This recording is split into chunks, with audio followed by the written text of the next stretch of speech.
बंदी छोड़ सतगुरु रामपाल जी परमेश्वर जी की जय हो। सत्साई भाई और बहनों, बहुत बड़ी दया पूज्य गुरुदेव भगवान की, सतगुरु रामपाल जी परमात्मा की, जिनके विशेष आशीर्वाद से, शुभ आशीर्वाद से आप और हम सभी सत्सेवक भाई बहन लाइव साध संगति के माध्यम से एक दूसरे के साथ में ज्ञान चर्चा के लिए, परमेश्वर की महिमा के लिए रूबरू हैं।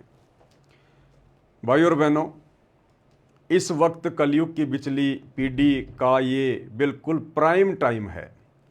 काल और दयाल यानी 21 ब्रह्मांड का स्वामी ज्योति निरंजन, दुर्गा का पति, ब्रह्मा विष्णु महेश का पिता, और दूसरी तरफ सतगुरु कबीर परमात्मा जो वर्तमान में धरती पर सतगुरु रामपाल जी के रूप में प्रकट हैं। इन दोनों के मध्य सूक्ष्म रूप से भयंकर लड़ाई जारी है।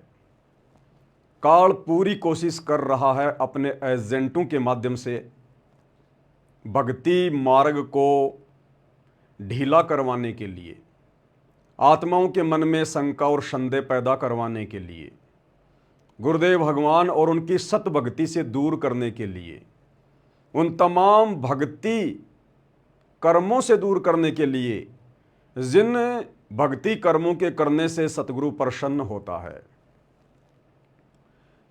और दूसरी तरफ सतगुरु यानी कबीर भगवान भी जी जान लगाकर अपनी आत्माओं तक अपना संदेशा पहुंचा रहे हैं, उनको दृढ़ करने के लिए, उनकी अटल लगन अपने चरणों में लगाने के लिए। तो दोनों ही शक्तियों के मध्य वर्तमान में भयंकर लड़ाई जारी है और ये सूक्ष्म रूप में है, क्योंकि काल सबके सामने प्रकट नहीं होता है, उसको श्राप लगा हुआ है।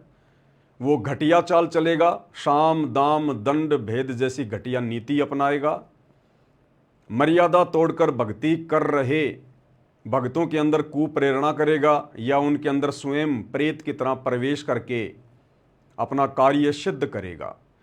और परमात्मा सर्वशक्तिमान है, सर्वज्ञ है, अंतर्यामी है। परमेश्वर अपनी आत्माओं में सत प्रेरणा करके अपना संदेशा भिजवाएंगे। तो दोनों ही शक्तियों के मध्य सूक्ष्म रूप से भयंकर युद्ध छिड़ा हुआ है। अब इस भयंकर युद्ध में आप और हमने क्या करना है, क्योंकि युद्ध हो किसके लिए रहा है? धन के लिए नहीं हो रहा, जल के लिए नहीं हो रहा, अनाज के लिए नहीं हो रहा, संपत्ति के लिए नहीं हो रहा। दोनों ही शक्तियों के मध्य जो युद्ध छिड़ा हुआ है, ये हम आत्माओं के लिए हो रहा है। तो वर्तमान में सबसे बड़ी भूमिका आप और हम आत्माओं की है। हम किसके पाले में रहना चाहते हैं, हम किसके पैरों तले रहना चाहते हैं, हम किसके पक्ष में खड़े होकर जय और विजय का, जय और पराजय का जो है ये जो खेल चल रहा है, हम इसका निपटारा करवाने वाले हैं। यदि हम काल के पक्ष में खड़े होकर भक्ति विरुद्ध कर्म करेंगे तो जाहिर सी बात है परमेश्वर की पराजय होगी। और यदि हम परमेश्वर के पाले में, उनके पक्ष में खड़े होकर उनके ज्ञान को आधार बनाकर मर्यादा में रहकर भक्ति करेंगे तो निश्चित तौर पर परमेश्वर की विजय होगी, उनकी जय होगी। हालांकि परमात्मा सक्षम है, सर्वशक्तिमान है, जय और पराजय उनसे बहुत दूर होती हैं। वे चाहें तो एक क्षण में सृष्टि को नष्ट कर दें, एक क्षण में वापस वैसा ही बना दें। लेकिन भाई और बहनों, परमेश्वर ने जब इस काल को, शैतान को 21 ब्रह्मांड की ये सृष्टि रचकर दी, तो परमेश्वर ने उसके साथ कुछ एग्रीमेंट किया था, अनुबंध किया था। उस एग्रीमेंट के तहत परमात्मा यहां पर जोर जबरदस्ती वाला खेल नहीं खेलता है, इसलिए दास ने यहां पर जय और पराजय वाला शब्द यूज किया है। तो भाई और बहनों, वर्तमान में दो पार्टियां धरती पर हैं, एक काल की और एक दयाल की। काल की पार्टी है सतलोक आश्रम मैनेजमेंट हरियाणा, जो काल वाले ही सारे कर्म कर रही है। और दयाल की पार्टी है साध संगति, सत्सेवक भाई बहन, जो अपने गुरुदेव भगवान के ज्ञान को आधार बनाकर, उनको परमात्मा मानकर वर्तमान में अपनी भक्ति क्रियाएं कर रहे हैं। तो किस प्रकार से काल अपना षड्यंत्र खेल रहा है और कैसे सतगुरु यानी दयाल उसके षड्यंत्र को फैल करवाते जा रहे हैं, आज हम इसी टॉपिक पर चर्चा करेंगे। उससे पहले हम पूज्य गुरुदेव भगवान का जयकारा लगाते हैं, मालिक को याद करते हैं उनका स्मरण करते हैं, क्योंकि उनके आशीर्वाद के बिना इस जिव्या से एक शब्द निकालना भी नामुमकिन है। परमपिता परमात्मा सारी सृष्टि के रचनहार कुल मालिक कबीर परमेश्वर सतगुरु रामपाल जी भगवान की सदा ही जय हो। परमपिता परमेश्वर सारी सृष्टि के रचनहार बंदी छोड़ सतगुरु रामपाल जी भगवान की जय हो। बंदी छोड़ सतगुरु रामपाल जी परमेश्वर जी की जय हो। परमपिता परमेश्वर सारी सृष्टि के रचनहार कुल मालिक कबीर परमेश्वर असंख्य ब्रह्मांडों के रचयिता। अब देखो भाई और बहनों, जो शब्द मैं रोजाना बोलता हूँ अब वो शब्द मेरी जुबान पे नहीं आ रहे। गुरुदेव भगवान का जो जयकारा मैं रोज लगाता हूँ, निर्विघ्न रूप से लगाता हूँ, अब वो जयकारा मुझे नहीं आ रहा। यही तो परमात्मा का खेल है, यही तो परमात्मा की लीला है। इसलिए हम सब जीव हैं, दो कोटि के प्राणी हैं। शुरुआत में मुझे कैसे उसकी शुरुआत करनी है अभी मेरी बुद्धि में नहीं आ रहा। परमात्मा बीच बीच में हमें अपनी औकात याद दिलाते हैं कि भाई तुम चाहे कुछ भी हो, लेकिन हो तुम जीव दो कोटि के। जब तक मैं सद्बुद्धि ना बख्शूं तब तक तुम एक शब्द भी अपने मुंह से नहीं निकाल सकते। तो किस प्रकार से परमात्मा दया करे।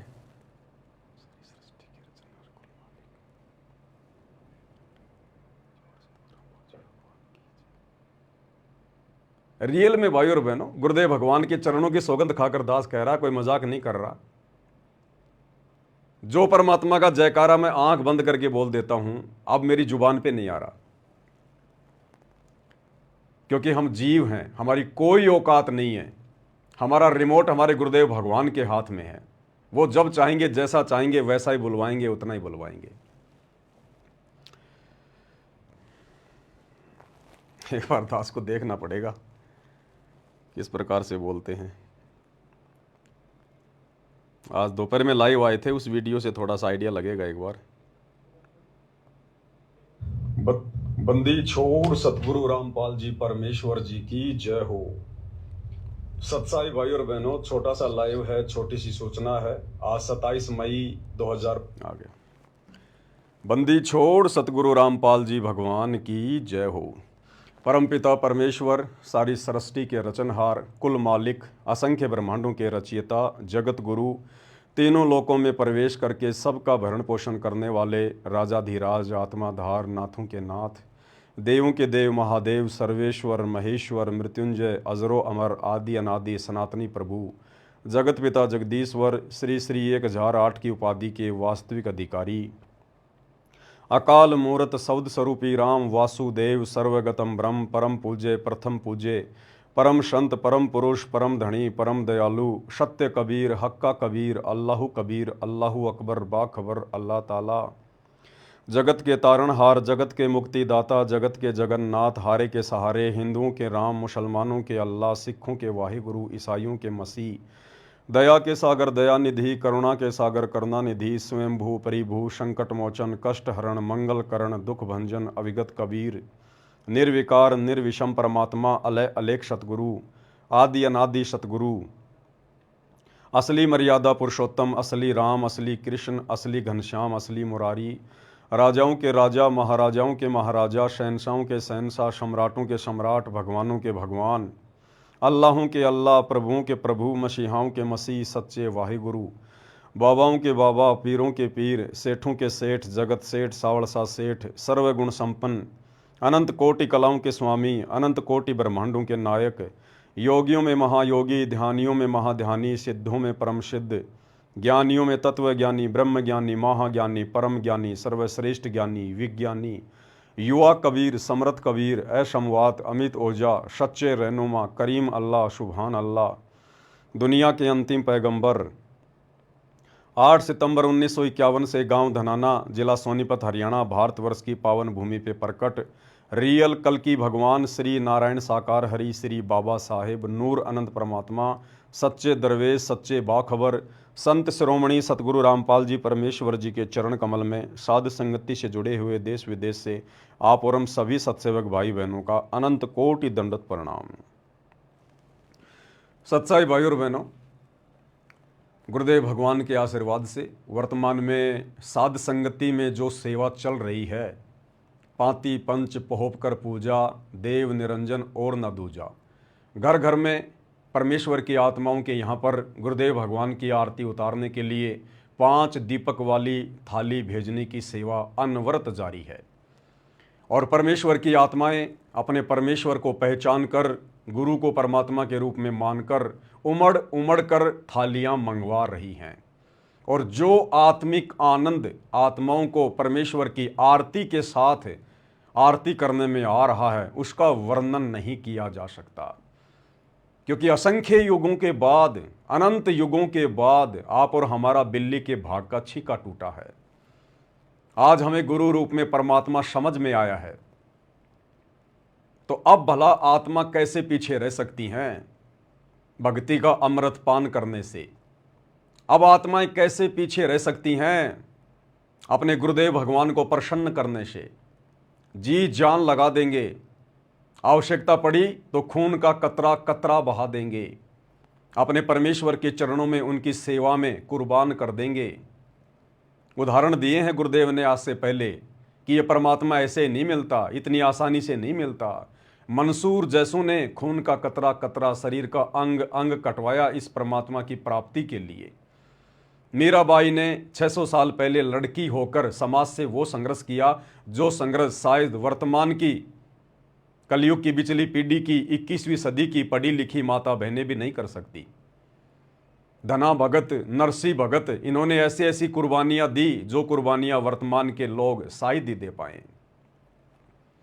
तो भाई और बहनों, यदि वही परमात्मा आज हमें फिर से मिल जाए, आप और हमारे घर घर में पहुंच जाए, हमें अपनी शरण में ले ले और हमें वो ज्ञान करवा दे जिस ज्ञान को प्राप्त करने के लिए, जिस ज्ञान की तरफ में ये आत्मा युगों युगों से भटक रही है, तो भला पीछे कौन रहेगा, पीछे कौन हटेगा? कोई मंदबुद्धि, कोई मूर्ख होगा। तो सत्सेवक भाई बहनों के ये सारी बातें समझ में आ चुकी हैं, भगवान समझ में आ चुका है, तो भाई हम आत्माएं अब पीछे हटने वाले नहीं हैं, पीठ दिखाने वाले नहीं हैं। हम हर वो भक्ति कर्म करेंगे जो जायज़ है, मर्यादाओं में है, और जो भक्ति कर्म गुरु को प्रसन्न करेगा, हमें उनकी मेहर और आशीर्वाद के लायक बनाएगा। तो अब हम पीछे कदम हटाने वाले नहीं हैं। और सत्सेवक भाई बहनों ने ये साबित कर दिया है कि अब हम किसी भी प्रकार से बिल्कुल पीछे हटने वाले नहीं हैं। काल चाहे संगत में कुसंगत पैदा करके हमारे ही भगत भाई बहनों के माध्यम से हमारे अंदर कितना ही दोष, संदेह या संशय पैदा करने का कुप्रयास क्यों ना करें, हम आत्माएं अब पीछे कदम हटाने वाली नहीं है। भाई और बहनों, काल अपनी कोशिश अनवरत करेगा और सतगुरु ने भी हमें भक्ति का पाठ बखूबी पढ़ाया है। गुरुदेव भगवान ने अपने सत्संगों में कहा है, गीता अध्याय 2 श्लोक नंबर 53 का जिक्र किया है कि अर्जुन, जब तक तेरी बुद्धि तरह तरह के वचनों को सुनकर भ्रमित होती रहेगी, जब तक तेरी बुद्धि स्थिर नहीं होगी, तब तक तो तू योग को भी प्राप्त नहीं होगा। तू एक अच्छा योगी भी नहीं समझा जा सकता, तू एक भगत भी नहीं कहलाया जा सकता, जब तक तरह तरह के वचनों को सुनकर तेरी बुद्धि भ्रमित रहेगी। तो गुरुदेव भगवान ने सबसे पहले उसी भ्रमणा का निवारण किया, अपना अनमोल तत्व ज्ञान दिया। परमेश्वर ने कूट कूट कर अपने सत्संगों के माध्यम से तत्व ज्ञान की खीर खिलाई परमात्मा ने अपने बच्चों को।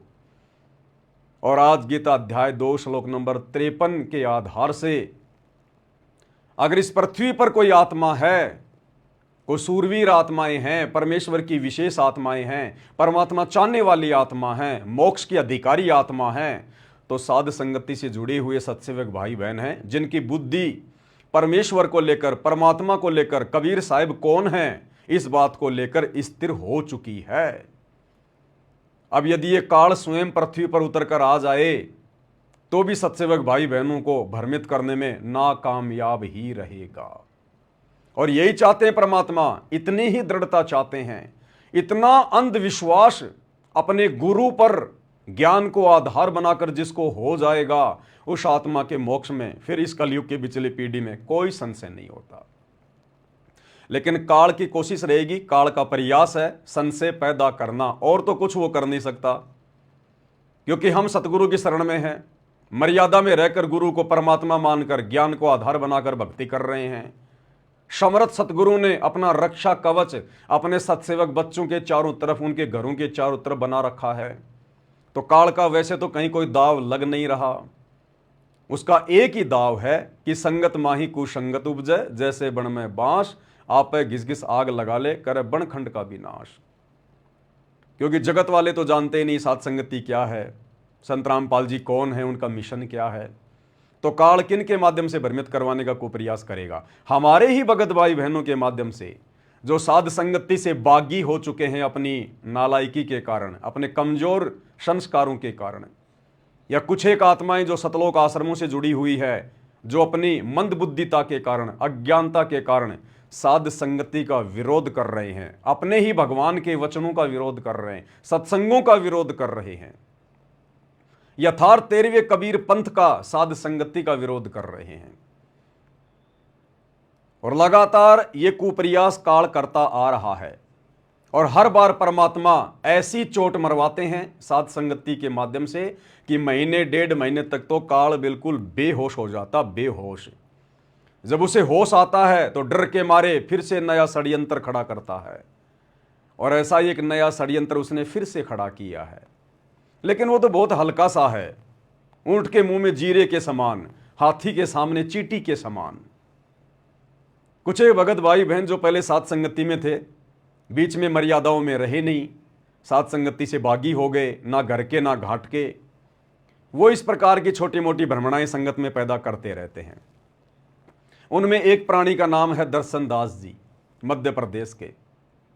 बेचारे बहुत ज़्यादा प्रयास कर रहे हैं अपने परमपिता परमेश्वर काल भगवान को प्रसन्न करने का, लेकिन क्या करें, हर बार मुंह की खानी पड़ रही है।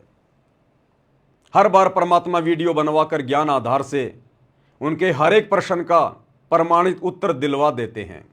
10, 15, 20 दिन शांत हो जाते हैं, फिर से काल उनको मरोड़ी मारता है, फिर से उनकी बैटरी हल्की सी चार्ज होती है, फिर से वो काल का कार्य करने के लिए काल की सेवा में हाजिर हो जाते हैं। एक छोटा सा पेज उन्होंने अपने फेसबुक पर वायरल किया है। क्या पेज है, दास आपको दिखाता है, पाती पंच पोपकर पूजा को लेकर। क्योंकि उनका मानना यह है कि गुरुदेव भगवान की आरती 5 दीपक वाली थाल के साथ नहीं करनी चाहिए, ये तो काल की पूजा है। सतगुरु की पूजा इस प्रकार से आरती उतार के नहीं होती है। अरे मंद बुद्धियों, फूटे भाग तुम्हारे। उनकी क्या शंका है, क्या संदेह है, दास आपको अब विस्तार से बताएगा। ये पेज है भाई और बहनों यथार्थ भक्ति बोध का। यथार्थ भक्ति बोध वो पवित्र ग्रंथ है जिसमें पूज्य गुरुदेव भगवान ने अपने कर कमल से तीनों समय की आरतियों का सरलार्थ किया है, जिसके ऊपर मैं पवन दास वीडियो बना चुका हूं, तीनों समय की आरतियों के सरलार्थ के ऊपर। अब परमेश्वर तो परमेश्वर है भाई, सतगुरु शंख कला दर्शावे। परमेश्वर तो जब चाहे जैसे चाहे कोई भी तरीका अपना के, उनके पास तो अनंत रास्ते हैं, अपने बच्चों की परीक्षा ले ही लेते हैं। तो परमेश्वर ने यथार्थ भक्ति बोध का ये जो सरलार्थ है इसको अपने कर कमल से किया। और कुछ दिनों बाद में परमेश्वर ने जब दोबारा से यथार्थ भक्ति बोध वाली पुस्तकें छपवानी थी, तो गुरुदेव भगवान ने एक जगह पर संध्या आरती का सरलार्थ करते समय शुरुआत में लिख दिया कि बच्चों मेरे से एक छोटी सी भूल हो गई, संध्या आरती का सरलार्थ करते समय मेरे से गलती हो गई। कौन कह रहे हैं? गुरुदेव भगवान कह रहे हैं। किन वाणियों का सरलार्थ करते समय गलती हो गई? पाती पंच पोहप कर पूजा, देव निरंजन और न दूजा। इसी पर गलती होनी थी क्या? इसी बात को लेकर तो संगत में बवंडर मचा हुआ है। या यही वो वाणी थी जिसके ऊपर परमात्मा ने गलती करनी थी? परमात्मा गलती करते हैं या नहीं करते हैं, या परमात्मा के द्वारा जानबूझ के गलती करना उनकी लीला का, उनके मिशन का एक हिस्सा होता है? आज हम इसी टॉपिक पर चर्चा करेंगे। लेकिन जो विरोधी हैं, साध संगत के विरोधी हैं, जो काल प्रेरित हैं, मर्यादाओं में नहीं हैं, गुरु को मानुष मानते हैं, उन आत्माओं को एक मौका मिल गया इस पेज को लेकर अपना मुंह खोलने का। और क्या कुछ उन्होंने कहा इस पेज को वायरल करके। कि भाई ये पवन दास जिस प्रकार से सात संगति में वीडियो बना बना के सत्सेवक भाई बहनों से गुरुदेव भगवान को परमात्मा मनवाकर 5 दीपक वाली थाल के साथ उनकी आरती उतरवा रहा है, गुरुदेव ने तो मना कर दिया कि भाई ये तो विष्णु जी की आरती होती है इस प्रकार से 5 दीपक वाली थाल के साथ में, सतगुरु की नहीं होती। और देखो अब तो गुरुदेव ने बिल्कुल क्लियर कर दिया, स्पष्ट कर दिया कि बच्चों मेरे से तो गलती हो गई, मेरे से तो भूल हो गई उन वाणियों का अनुवाद करने में, मैं भूल सुधार करके फिर से लिख रहा हूं कि पाती का अर्थ बाती नहीं होता, पतियां होता है, पतियां। और इसी बात को लेकर साध संगति से विमुख भाई बहन जोर शोर से नगाड़े बजा रहे हैं कि पाती का मतलब पतियां होती हैं, पतियां बतियां नहीं होती।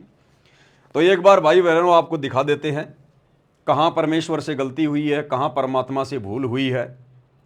ये संध्या आरती का सरलार्थ पेज नंबर है ये 165, यथार्थ भक्ति बोध। और वाणी है पहली आरती हरि दरबारे, तेज पुंज जहां प्राण उधारे, पाती पंच पोहप कर पूजा और देव निरंजन और न दूजा। ये है पाती पंच पोहप कर पूजा और देव निरंजन और न दूजा। बहुत गहरा रहस्य है भाई और बहनों। इस वाणी के माध्यम से परमात्मा ने परमात्मा चाहने वाली आत्माओं की परीक्षा लेनी थी, और सत्सेवक भाई बहन तो निसंदेह परीक्षा में पास होते जा रहे हैं, मन में कोई शंका नहीं, कोई संदेह नहीं।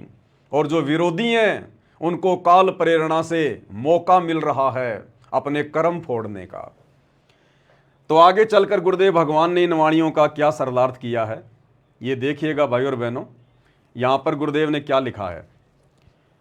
कुछ सरलार्थ करता आरती नंबर 1 की वाणी नंबर 2 का सरलार्थ इस प्रकार से करते हैं। आरती नंबर 1 की वाणी नंबर 2 कौन सी है भाई और बहनों? यही ये आरती नंबर 1 की वाणी नंबर 2, पाती पंच पोहप कर पूजा देव निरंजन और न दूजा। तो गुरुदेव ने भूल सुधार करते हुए इन लोगों के अनुसार क्या कहा है। कुछ सरलार्थ करता आरती नंबर 1 की वाणी नंबर 2 का सरलार्थ इस प्रकार से करते हैं जो गलत है। आरती करते समय आम तौर पर 5 ज्योति जलाते हैं। कहा है कि यह आरती 5 पातियों, कोष्टक में क्या लिखा है, बतियों से, पुष्प आदि से परमेश्वर की पूजा करें। तो गुरुदेव ने भूल सुधार करते हुए इन लोगों के अनुसार इस यथार्थ भक्ति बोध के सरलार्थ में जो बाद में छपवाई गई उसमें स्पष्ट कर दिया है कि ये मेरे वचन नहीं है। पातियों का अर्थ कोष्टक में जो बत्तियां लिखा है ना, ये मेरे से गलती हो गई थी, मैंने गलती से पाती के आगे कोष्टक में बत्ती लिख दिया, ये मैंने नहीं लिखना चाहिए था। बच्चों में भूल सुधार करके आगे लिख रहा हूं। देव निरंजन अर्थात माया रहित परमात्मा एक ही है, कोई अन्य नहीं है। अब आगे देखिए, इस आरती नंबर 1 की वाणी नंबर 2 का यथार्थ सरलार्थ इस प्रकार है। अब गुरुदेव कह रहे हैं मैं आपको इसका यथार्थ सरलार्थ बता रहा हूं। इस वाणी में पाती पंच लिखा है जिसका अर्थ है कि 5 पतियों और पोहप, पोहप यानी फूलों से पूजा करें, करते हैं। यह विष्णु जी की पूजा है। किसकी पूजा है? विष्णु जी की। अब यह नहीं लिखा कि यह काल के पुत्र विष्णु जी की पूजा है या दुर्गा के पुत्र विष्णु जी की पूजा है या किसी त्रिलोकीय विष्णु की पूजा है, यह नहीं लिखा गुरु जी ने। भाई विष्णु नाम तो हमारे परमात्मा का है, कबीर देव का है। अग्ने तनुरसी विष्णवे तवा सोमस्य तनुरसी, कबीर अंगारी असी बम भारी असी सवर ज्योति रित धामासी। और जो तीनों लोकों में प्रवेश करके सबका धारण पोषण करता है असल में वो है विष्णु। ये विष्णु नाम कबीर परमात्मा सतगुरु रामपाल जी की उपमात्मक पदवी का नाम है। और इस काल ने आप और हमें भ्रमित करने के लिए अपने पुत्रों का नाम रख दिया विष्णु, ताकि इन्हीं को परमात्मा मान के दुनिया पूजती रहे। तो यहां गुरुदेव ने कहा कि ये विष्णु की पूजा है, ये नहीं कहा कि ये काल के पुत्र विष्णु की पूजा है, या दुर्गा के पुत्र विष्णु की पूजा है, या शंकर जी के बड़े भाई विष्णु की पूजा है, या त्रिलोकीय विष्णु की पूजा है। ये भी एक संकेत है। विष्णु तो हमारे गुरुदेव भगवान है, कबीर परमात्मा है। खैर आगे बढ़ते हैं। इस वाणी में पाती पंच लिखा है, जिसका अर्थ है कि 5 पत्तियों और पोहप यानी फूलों से पूजा करें यानी करते हैं। यह विष्णु जी की पूजा है। किसकी पूजा है? विष्णु जी की पूजा है। 5 पत्तियों तुलसी की भी चढ़ाते हैं और बेल की पत्तियां भी देव पूजा में चढ़ाते हैं। कबीर जी कहते हैं कि जो विष्णु जी की पूजा करते हैं वे गलती पर हैं।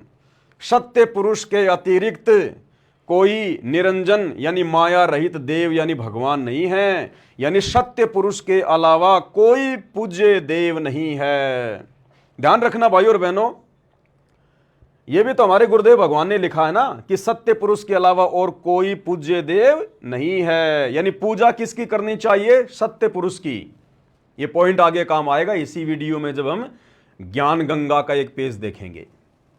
क्या कह रहे हैं गुरुदेव कि सत्य पुरुष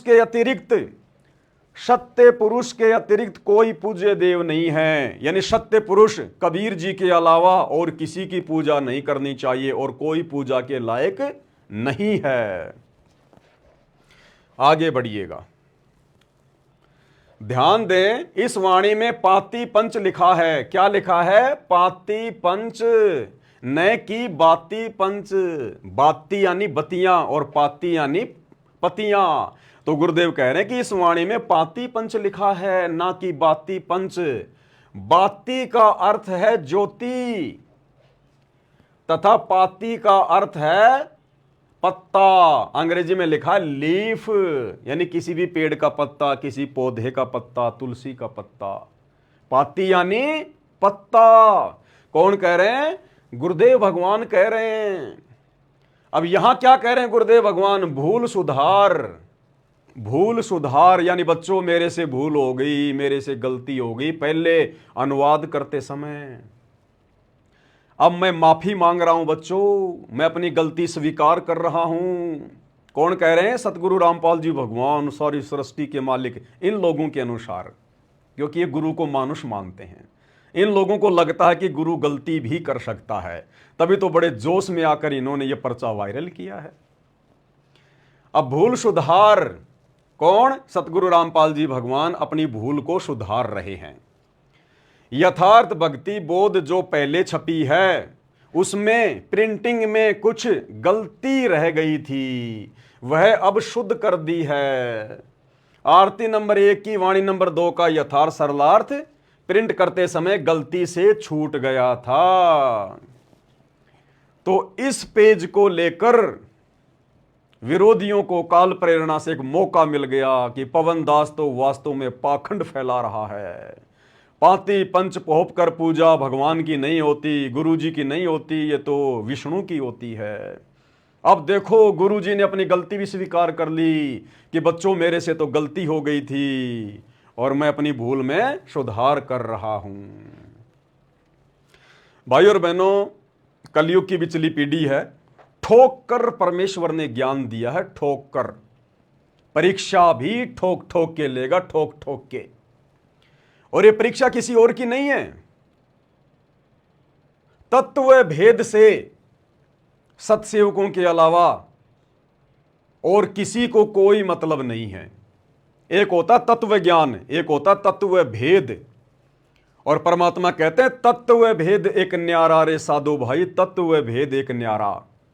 तत्व ज्ञान से अलग होता तत्व भेद। जैसे दूध, और दूध से भिन्न होता है घी।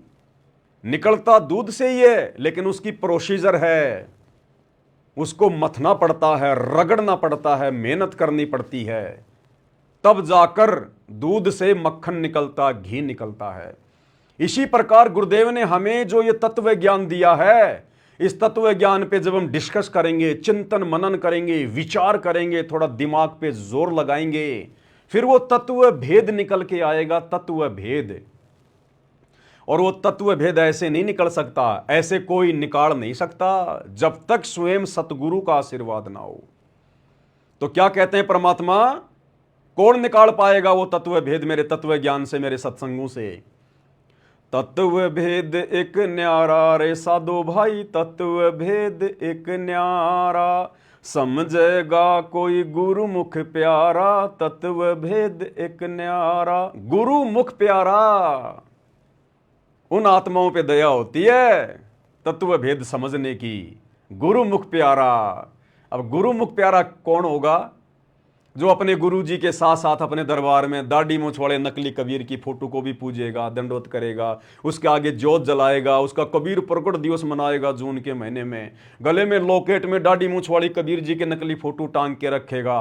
वो गुरुमुख प्यारा नहीं होता, वो पतिव्रता आत्मा नहीं होती, वो सतगुरु की प्यारी आत्मा नहीं होती, जो दो नाव की सवारी कर रही है, जो दो दो भगवान मान रही है।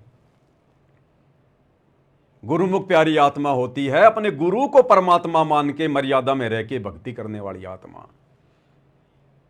तो यह तत्व भेद समझने की दया वर्तमान में केवल सत्सेवक भाई बहनों के ऊपर हुई है। तो परमेश्वर परीक्षा भी ठोक बजा के लेगा, और यह परीक्षा केवल वर्तमान में सत्सेवकों की थोड़ी बहुत बाकी है, बाकी तो सबकी हो चुकी है। शतलोक आश्रमों से जुड़ी हुई 90% संगत तो परीक्षा देने के लायक है ही नहीं। परमात्मा लेंगे क्या उनकी परीक्षा? जब से गुरुदेव भगवान हिसार जेल में गए हैं अपने मिशन के लिए, उसके बाद से इन लोगों ने तो इतनी गलतियां कर दी, इतनी गलतियां कर दी कि परमात्मा कहते हैं कि भाई दिल का मर्मी कोई न मिला, जो मिलिया सो गर्जी। दिल का मर्मी कोई ना मिलिया, जो मिलिया सो गर्जी। और कहे कबीर ये अंबर फट गया, कैसे सीमेगा दर्जी। अगर छोटा मोटा अगर कोई कपड़ा कहीं से फट जाए तो दर्जी उसको सी देता है, अगर अंबर फट जाए तो दर्जी बेचारा क्या करे।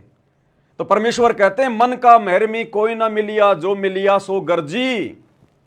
और कहे कबीर ये अंबर फट गया, कैसे सीवेगा दर्जी।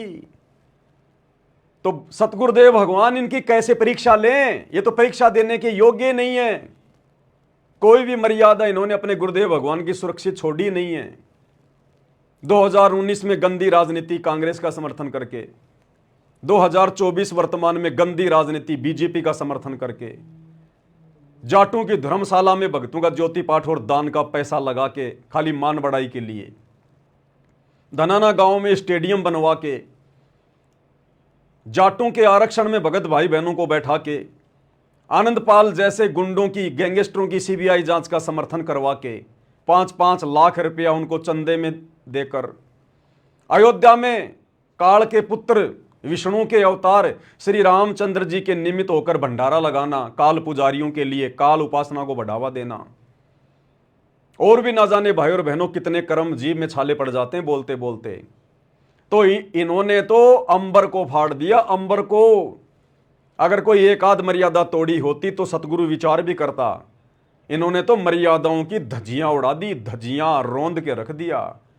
तो ये शतलोक आश्रमों से जुड़े हुए भाई बहन तो परीक्षा देने के लायक है नहीं, योग्य है नहीं। तो ये वर्तमान में परीक्षा चल रही है सत्सेवक भाई बहनों की। तो ये काल मन में संदेह पैदा करने का प्रयास करेगा सत्सेवकों के। उससे पहले परमात्मा ने ठोक बजा के ज्ञान दिया है 30 साल तक, तो परीक्षा भी ठोक ठोक के लेगा। अब घर घर में थालियां जा रही हैं सत्सेवक भाई बहनों के, घर घर में गुरुदेव भगवान की आरती उतारी जा रही है, उनके शीश के ऊपर श्रद्धा भाव से जो है उच्चवर किया जा रहा है। आनंद मगन होके भगत भाई बहन आरतियां कर रहे हैं। अब ऐसे में परमात्मा हल्की हल्की चोट मारेगा कि कहीं इनमें से कुछ लोग देखा देखी में तो आरती नहीं उतार रहे मेरी, ये देखा देखी में तो पार्सल नहीं मंगवा रहे, कोरियर नहीं मंगवा रहे, देखा देखी में तो साथ संगति से नहीं जुड़े हुए हैं।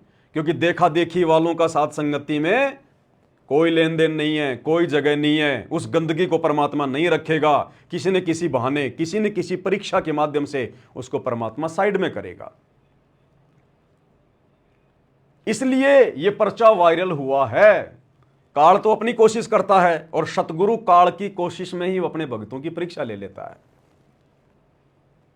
तो ये पर्चा वायरल हुआ तो परमात्मा ने ये देखना था कि अब कितनी आत्माओं के मन में संदेह उत्पन्न होता है पाती पंच पोप कर पूजा को लेकर।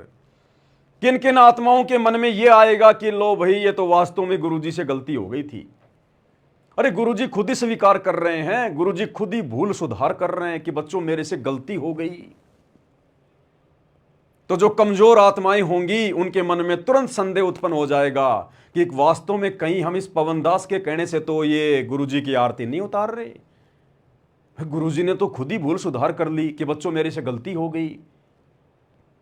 जिस किसी आत्मा के अगर ये भी मन में आ गया साध संगति से जुड़कर, मैं बाकी लोगों की बात नहीं कर रहा, बाकी लोग तो भगत कहलाने के भी लायक नहीं हैं जो सतलोक आश्रमों से जुड़े हैं। यहां बात चल रही है परमात्मा की चुनिंदा आत्माओं की, विशेष आत्माओं की, हंस आत्माओं की, जिनकी ट्रेनिंग चल रही है साध संगति में। क्योंकि यहां हमारी रिहर्सल होगी कि गुरु के ऊपर हमें कितना विश्वास है, हम कितने ज्ञान आधारी हैं, हमारे अंदर कितनी दृढ़ता है। यहां हमारी रिहर्सल चल रही है उस त्रिकुटी वाली ओरिजिनल परीक्षा के लिए। तो जो कचरा होगा उसको परमात्मा यही फेल कर देगा। तो अपने गुरुदेव भगवान को लेकर जो उन्होंने लिखा है कि बच्चों मेरे से भूल हो गई, उन्होंने भूल सुधार करके लिखा है। अगर किसी आत्मा के मन में जरा भी 1% भी अगर यह संदेह पैदा हो गया, अगर उसके मन में आ गई कि भाई वास्तव में गुरुजी से तो भूल हो गई थी और गुरुजी ने तो दोबारा से ठीक करके लिखा, वो आत्मा उसी समय फैल, उसी समय वो आत्मा भक्ति पद और मर्यादाओं से नीचे, उस आत्मा का मोक्ष नामुमकिन, उस आत्मा का मोक्ष नामुमकिन। जिसके अंदर, जिसके हृदय में अगर इतना सा भी भाव आ गया इस पेज को पढ़कर कि वास्तव में गुरुजी से तो गलती हो गई थी और गुरुजी ने तो दोबारा से भूल सुधार करके लिखा है, अगर किसी ने इतना सा भी मान लिया कि गुरुजी से गलती हुई है, वो आत्मा भक्ति मार्ग से कोसों दूर।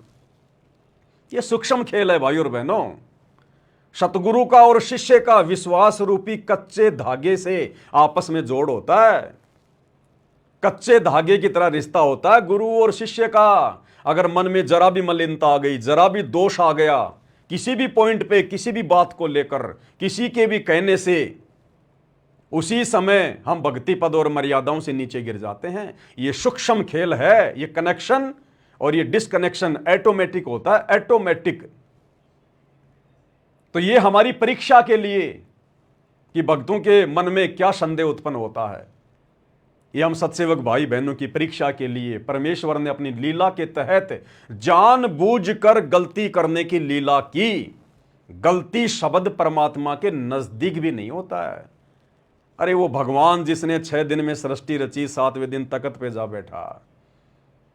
जब भगवान सृष्टि रच रहा था तो बाइबल में लिखा कि पहले दिन भगवान ने ये बनाया, वो बनाया, सांझ हुई, परमेश्वर ने देखा बहुत अच्छा, बहुत अच्छा। ये नहीं कहा कि मेरे से गलती हो गई। दूसरा दिन हुआ, परमेश्वर ने ये बनाया, वो बनाया, फिर कहा, सबको देखा और कहा बहुत अच्छा, बहुत अच्छा। दूसरे दिन ये नहीं कहा कि मेरे से गलती हो गई। इस प्रकार 6 दिन में परमात्मा ने सृष्टि रची इस काल की 21 ब्रह्मांड वाली, और 7वें दिन वापस सतलोक में अपने तख्त पे जा विराजा। कोई गलती नहीं हुई परमात्मा से। गलती शब्द परमेश्वर की डिक्शनरी में भी नहीं होता। लेकिन आप और हमारी परीक्षा के लिए परमात्मा कुछ भी गलती करने की लीला कर सकते हैं, कुछ भी। जिस प्रकार परमेश्वर के विधान में नहीं है कि अपने गुरु जी के सिर पे जूते मारो। गुरु कभी नहीं कहेगा कि गुरु के सिर पे जूते मारने चाहिए। लेकिन अपने भक्तों की परीक्षा लेने के लिए परमात्मा ने एक समय, हमें गुरुदेव सत्संग में भी तो बार बार बताते हैं ना कि एक संत था। वो संत कौन था? यही सतगुरु रामपाल जी भगवान, यही कबीर भगवान। अनंत बार परमात्मा ना जाने कैसी कैसी लीला करते हैं। तो कभी किसी युग में यही कबीर परमात्मा सतगुरु रामपाल जी अपने भक्तों की परीक्षा ले रहे थे। खूब ज्ञान दिया उनको काफी वर्षों तक। और एक दिन वहां गए उन सबके सामने और बताया कि भाई गुरु जी की तरफ उंगली भी नहीं करनी चाहिए। अगर उंगली भी कर दी उस पाप आत्मा का सारा भक्ति नष्ट हो जाता है। और गुरु की आज्ञा में चलना चाहिए। भाई जो गुरु वचन पे डट गए कट गए फंद 84 के, गुरु की अवज्ञा नहीं करनी चाहिए। गुरु अगर कहे कि बच्चों अपना शीश काट के दे दो तो काट के गुरु के चरणों में चढ़ा देना चाहिए, वही आत्मा मोक्ष प्राप्त करती है। हाँ जी गुरु जी, बहुत अच्छी बात गुरु जी, बिल्कुल ऐसा ही गुरु जी। तुरंत बाद परमात्मा ने जो संत रूप में थे अपने उन शिष्यों को आदेश दिया कि अब मेरा आदेश है। पहले तो आदेश के बारे में बता दिया कि गुरु का आदेश मानना चाहिए, जो गुरु की आज्ञा नहीं मानता वो नरक में जाता है। फिर तुरंत परमेश्वर ने कहा कि अब मेरी आज्ञा है, अपने अपने पैर का जूता निकालो और मेरे सर में 5-5 मारो, अपने भक्तों की परीक्षा लेने के लिए। जबकि उनके विधान में, संविधान में कहीं नहीं है कि एक शिष्य ने अपने गुरु जी के सर में जूते मारने की सोचनी भी चाहिए। मारना तो बहुत दूर की बात है, लेकिन परीक्षा लेने के लिए परमात्मा ने बोल दिया, लिख दिया या बोल दिया, बात एक ही है।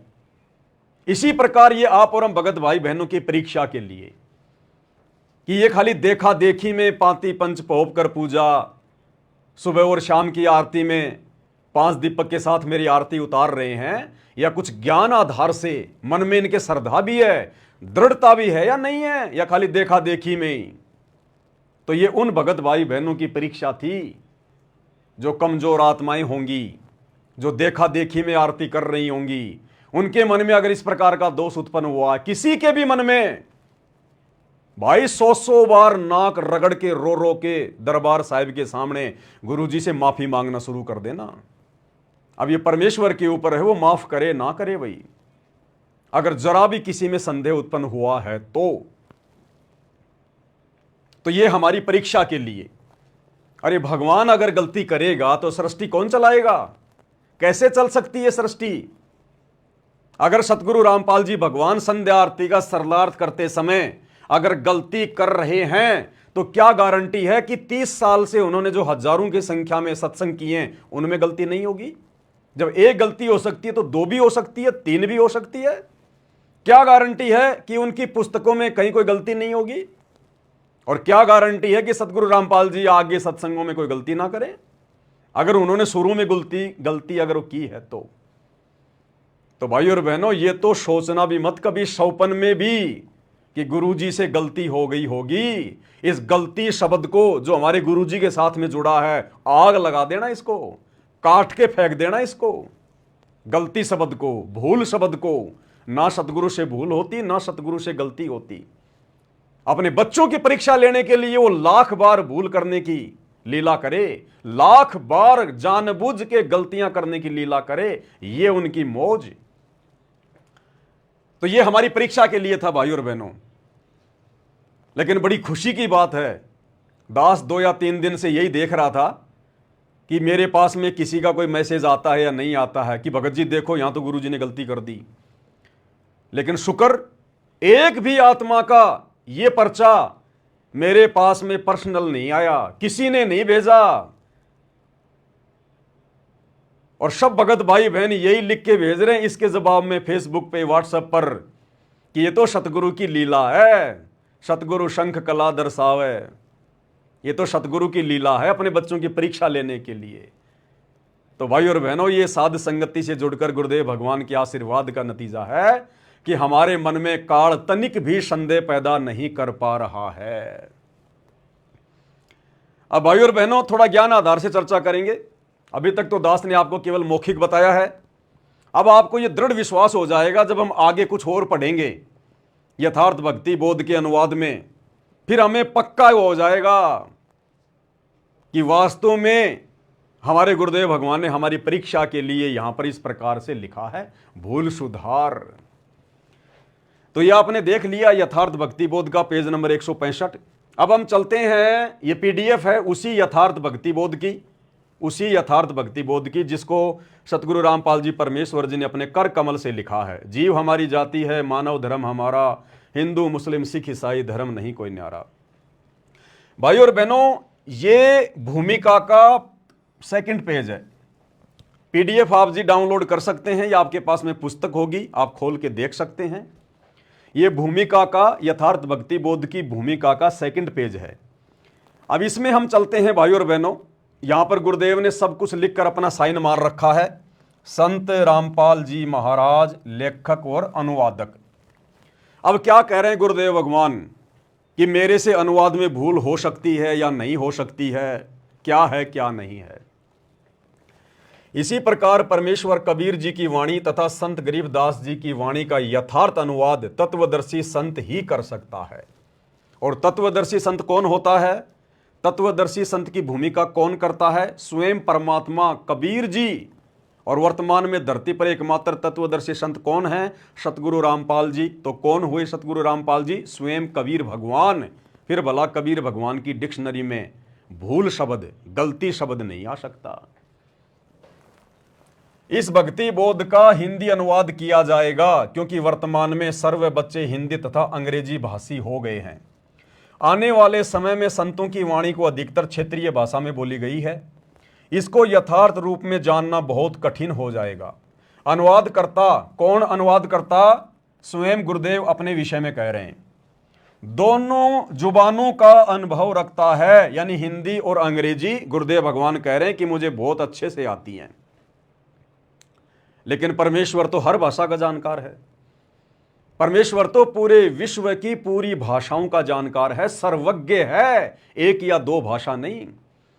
आदरणीय गरीबदास जी का सदग्रंथ साहिब, जिसमें 24,000 वाणियां हैं, इस ग्रंथ में विश्व की सभी भाषाओं का समावेश है। इन चौपाइयों में, इन शब्दों में विश्व की सभी भाषाओं का, तकरीबन 3,000 से ऊपर भाषाएं हैं। सभी भाषाओं के शब्दों का आदरणीय गरीबदास जी ने समावेश किया अपनी वाणियों में। अब भाई और बहनों, उस सदग्रंथ साहिब को वर्तमान में सन 1994 से खोल खोल के कौन बता रहा है, कौन अनुवाद कर रहा है, कौन कर सकता है? सतगुरु रामपाल जी ने अनुवाद किया एकमात्र। अब कौन कर सकता है? जिसको विश्व की सभी भाषाओं का ज्ञान हो, अन्यथा कैसे अनुवाद करेगा कोई? कैसे कोई खोलेगा उन शब्दों को? तो कौन हुए सतगुरु रामपाल जी भगवान? स्वयं कबीर परमात्मा, सर्वज्ञ अंतर्यामी, सर्व भाषाओं के जानकार, ज्ञाता, जनक। और इंसानों की भाषा तो छोड़िए, ये परमेश्वर तो 84 लाख योनियों में जितने जीव जंतु हैं, परमेश्वर उनकी भाषा भी जानता है। सतगुरु रामपाल जी भगवान तो मन में उठने वाली बातें, जिनके हम अभी आसपास भी नहीं हैं, 1 साल बाद हम क्या सोचेंगे, वो भी सतगुरु रामपाल जी भगवान जानते हैं। अरे तभी तो इस कबीर भगवान सतगुरु रामपाल जी ने महाभारत के युद्ध में उस टटीरी पक्षी के अंडों की रक्षा की। वो टटीरी पक्षी तो ट्याई ट्याई कर रही थी, उस परमेश्वर ने पहचान लिया, जान लिया, वो आत्मा की भाषा जानता है कि इसके ऊपर क्या आपत्ति है। परमेश्वर ने इंद्र के हाथी का 88,000 मण का घंटा तोड़कर और टटीरी के अंडों के ऊपर डाल दिया। ये वो परमात्मा है धरती पर, इनकी डिक्शनरी में भूल शब्द नहीं है। तो क्या कह रहे हैं गुरुदेव कि अनुवाद करता दोनों जुबानों का अनुभव रखता है।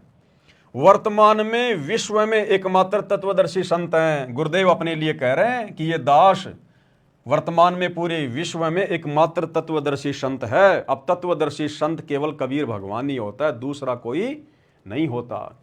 अनुवादकर्ता यानी गुरुदेव भगवान, अनुवादकर्ता का जन्म एक आम संत की भूमिका करते हुए परमात्मा स्वयं के साथ में जन्म शब्द को जोड़ रहे हैं। अन्यथा इस परमेश्वर के आसपास भी जन्म शब्द नहीं होता।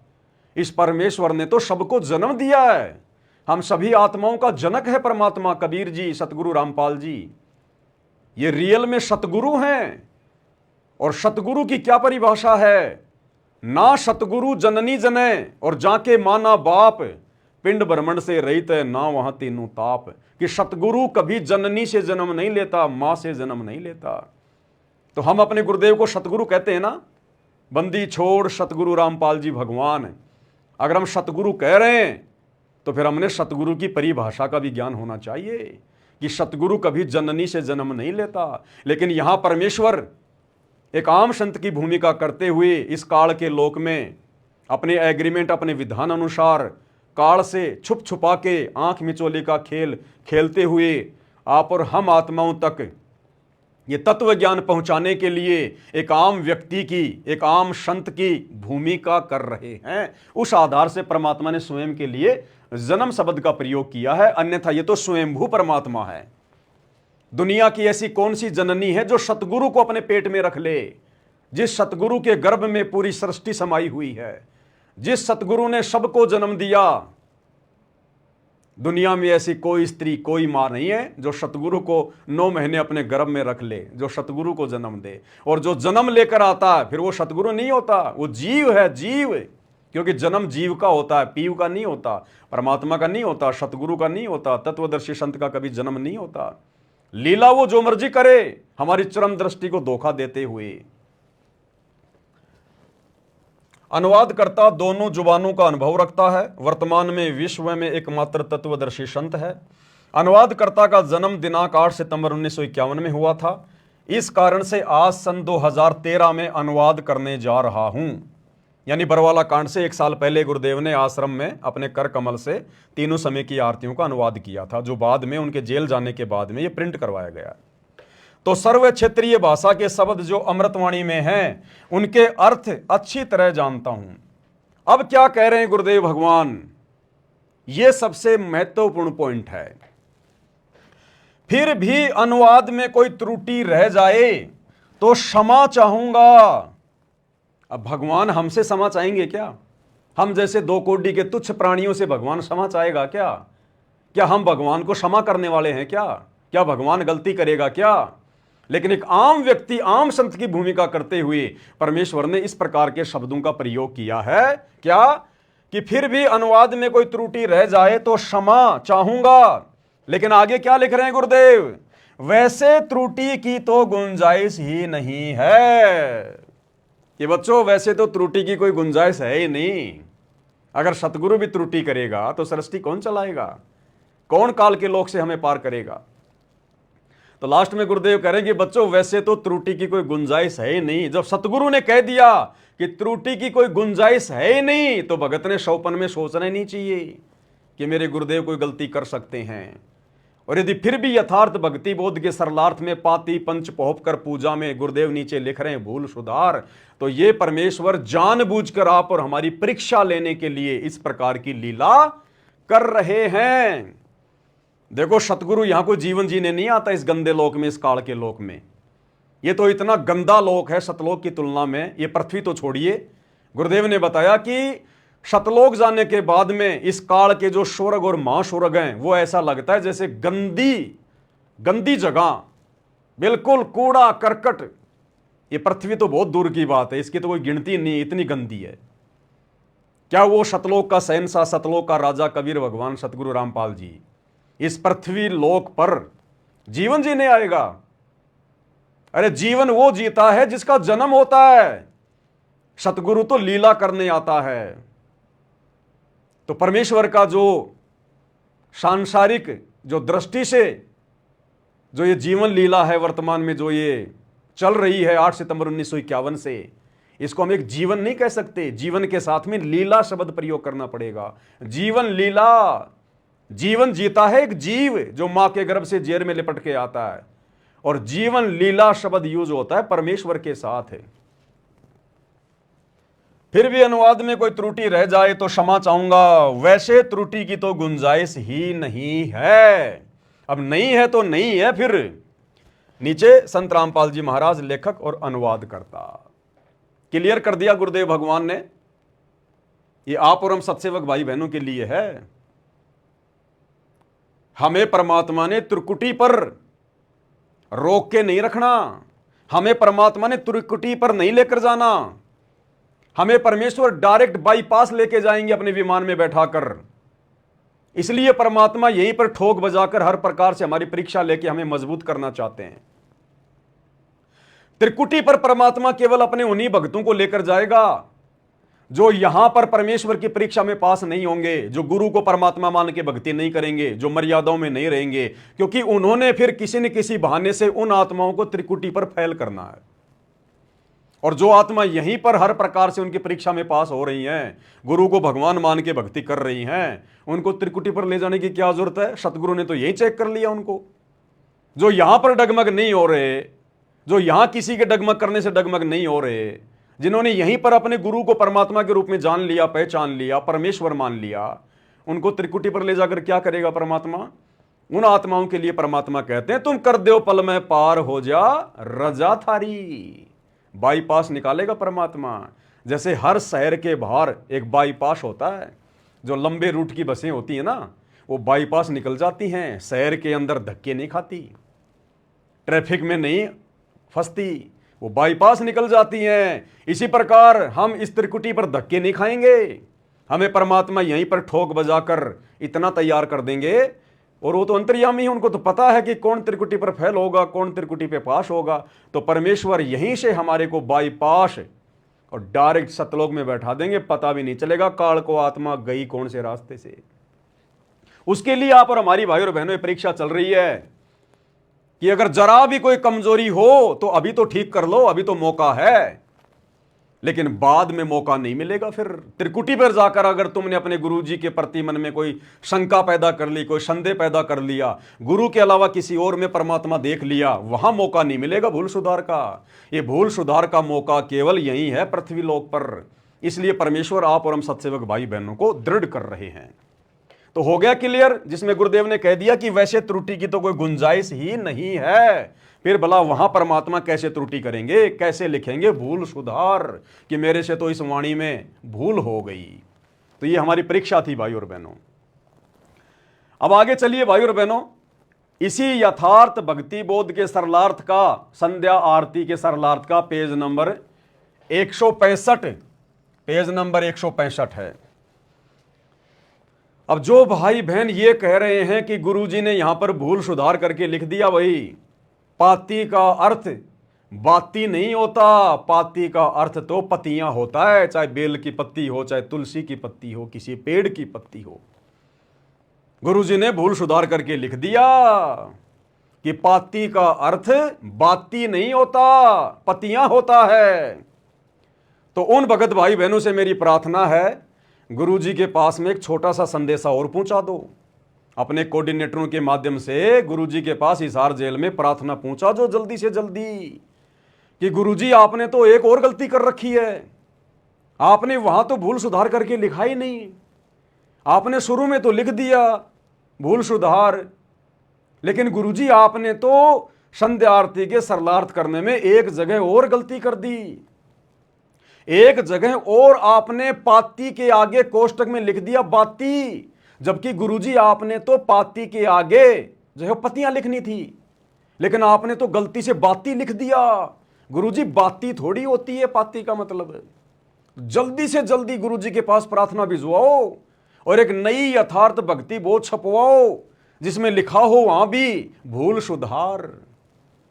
तो ये यथार्थ भक्ति बोध का पेज नंबर 165 उन मंद बुद्धि अंध भक्तों की आंखें खोलने के लिए जो बार बार इसी बात पे जोर दे रहे हैं कि पाती का अर्थ होता है पत्तियां, बाती नहीं होता। तो यहां गुरुदेव भगवान ने तुम्हारे अनुसार ये गलती और कर रखी है भाई। ये यथार्थ भक्ति बोध पेज नंबर 165 और ये वाणी देखिए भाई और बहनों, आपे आरती आपे साजय, आपे किंगर आपे बाजय, आपे ताल झांझ झनकारा, आप नचे आप देखन हारा। अब ये वाणी ध्यान से पढ़ो तीसरी, आपे दीपक आपे बाती और आपे पुष्प आप ही पाती। कहे कबीर ऐसी आरती गाऊं, आपा मध्य आप समाऊं। आपे दीपक आपे बाती और आपे पुष्प और आप ही पाती। ये पाती शब्द है यहां पर, गुरुदेव ने क्या लिखा है वाणी में, पाती। अब इसका अनुवाद करते समय गुरुदेव ने पाती के आगे कोष्टक में बाती लिखा है, फूल की पत्तियां नहीं लिखा। तो भाई और बहनों जल्दी से गुरुजी के पास में प्रार्थना पहुंचाओ कि गुरुजी आपने तो एक गलती और कर रखी है। पवन दास ने वीडियो बनाते समय हमें दिखा दिया। गुरुजी आप अब की बार फिर से मैनेजमेंट को आदेश दो कि भाई नई भक्ति बोध छपवाओ दोबारा से, और वहां भी लिखो कि मेरे से गलती हो गई, भूल हो गई, क्योंकि तुम्हारे अनुसार तो पाती का अर्थ होता है पत्तियां और गुरुदेव ने यहां पर पाती का अर्थ कर दिया बाती। देखिए कैसे, आरती नंबर 8 का सरलार्थ, ये 8 है, ये 9 है, ये 10 है। अब आगे चलिएगा,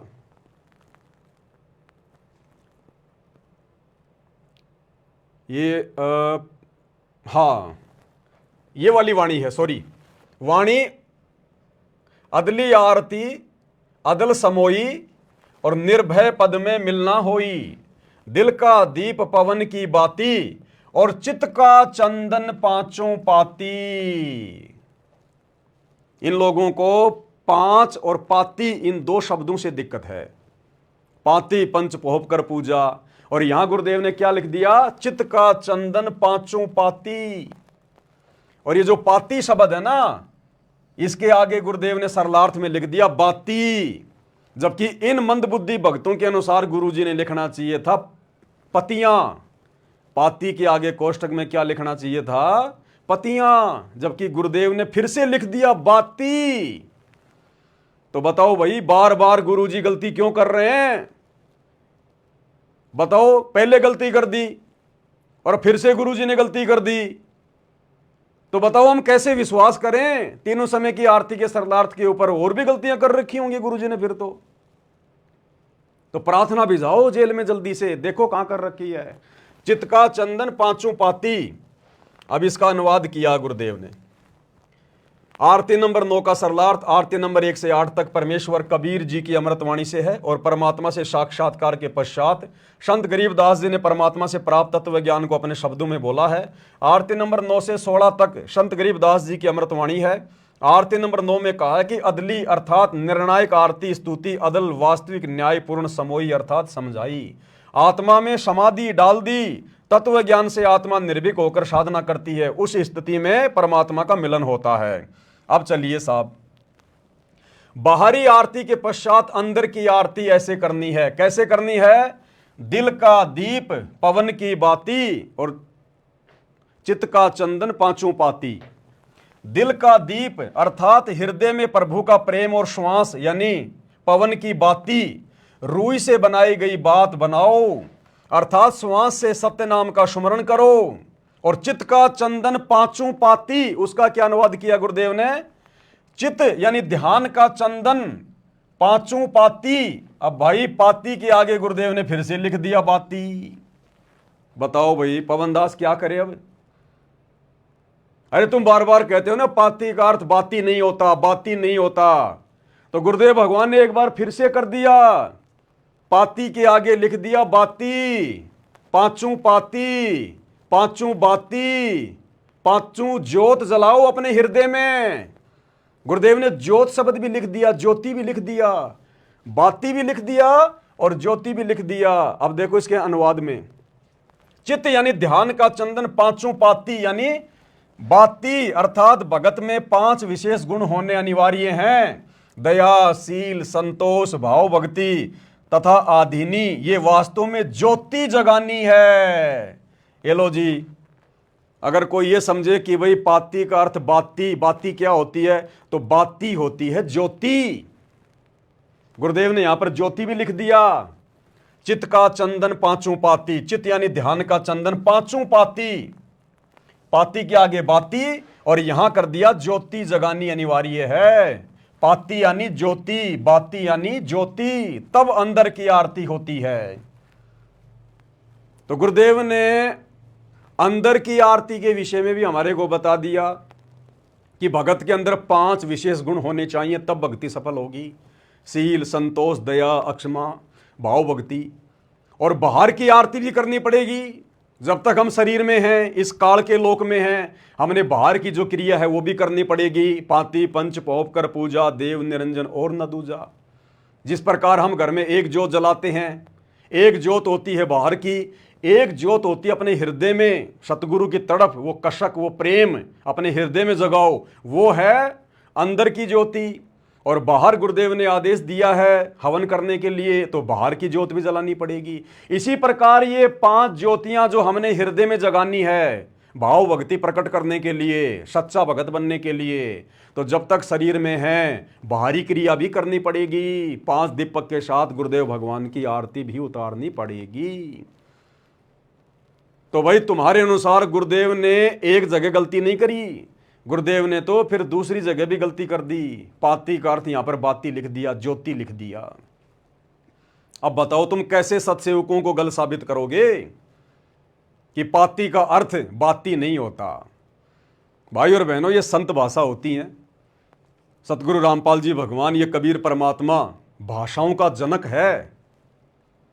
ये परमात्मा अगर सूरज को कह दे कि बेटा आज के बाद तू गर्मी नहीं देगा, शीतलता देगा, तो सूरज उसी क्षण अपना वो गर्मी देने वाला स्वभाव त्याग कर चंद्रमा की तरह शीतलता प्रदान करेगा सबको जेठ के महीने में।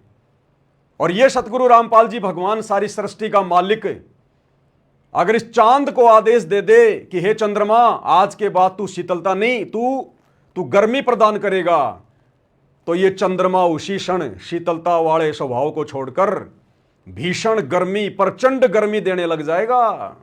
साध वचन पलटे नहीं, चाहे पलट जाए ब्रह्मांड। तो संत भाषा अलग होती है, और संत की भाषा दुनिया की किसी डिक्शनरी में नहीं मिलती है। जीव कितने शब्दों को संजो सकता है, कितने शब्दों को पुस्तक में लिख सकता है। जिस प्रकार भाई और बहनों परमात्मा एक वाणी बोलते हैं कि भक्ति बीज होए जो हंसा, वाके तारू इकोतर वंसा। कि जो भक्ति बीज होगा, जो दृढ़ भगत होगा, मेरी युगों युगों की आत्मा होगी, अधिकारी अंश होगा, अगर वो दृढ़ होकर इस कलयुग की पिछली पीढ़ी में भक्ति पर लग जाएगा तो उसकी 71 पीढ़ियों को पार करूंगा। अब आप आम व्यक्ति से पूछो भैया 71 का मतलब क्या होता है, वो तो ये समझेगा 71, 71, 71 का मतलब 71, जबकि संत भाषा में गुरुदेव ने बताया 71 का मतलब होता है 108। भक्ति बीज होवे जो हंसा, वाके तारू 71 वंसा, यानी उसकी 108 पीढ़ियों का उद्धार करूंगा। अब दुनिया वालों को कैसे समझाओगे?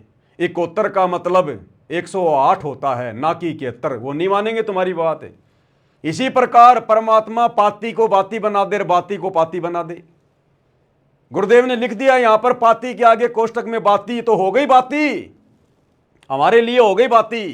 गुरुदेव ने लिख दिया हो गई बाती। सतगुरु ने जो कह दिया फाइनल, साध वचन पलटे नहीं, पलट जाए ब्रह्मांड, फाइनल। इस पूरी संध्या आरती के सरलार्थ में गुरुदेव ने पाती का अर्थ कहीं भी पतिया नहीं बताया, जबकि बार बार गुरुदेव कह रहे हैं कि ये तो जगत वालों का है, उन्होंने लिखा है पातियों के आगे बातियां। तो यहां तो जगत वालों ने नहीं लिखा, ये तो जगत वालों के अनुसार नहीं है, ये तो सतगुरु रामपाल जी भगवान ने लिखा है। पांचों पाती आगे लिख दिया बाती कोष्टक में। अब क्या जवाब दोगे मेरे भाई और बहनों? क्यों अपने कर्म फोड़ने में लगे हुए हो? क्यों गुरु को ना पहचान कर ठोकर खाने की सोच रहे हो? तुम विरोध नहीं कर रहे, तुमसे काल विरोध करवा रहा है। और जब आत्मा काल प्रेरित होती है ना, वो ये सोचती है कि मैं जो कर रहा हूं बहुत अच्छा कर रहा हूं, बिल्कुल परफेक्ट कर रहा हूं, सही कर रहा हूं।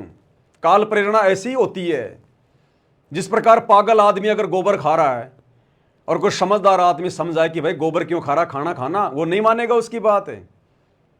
वो कहेगा ये मेरे हलवे को गोबर बता रहा है। तो इसी प्रकार भाई और बहनों, जब काल प्रेरित कोई आत्मा हो जाती है, उसको अच्छाई में उसको बुराई नजर आती है।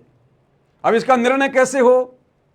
इसका निर्णय होता है गुरु जी के ज्ञान से, गुरु जी के सत्संग से। उन चीजों को आधार बनाओ कि क्या सही है और क्या गलत है। तो गुरुदेव के ज्ञान आधार से बताओ हम किसकी पूजा करें भाई?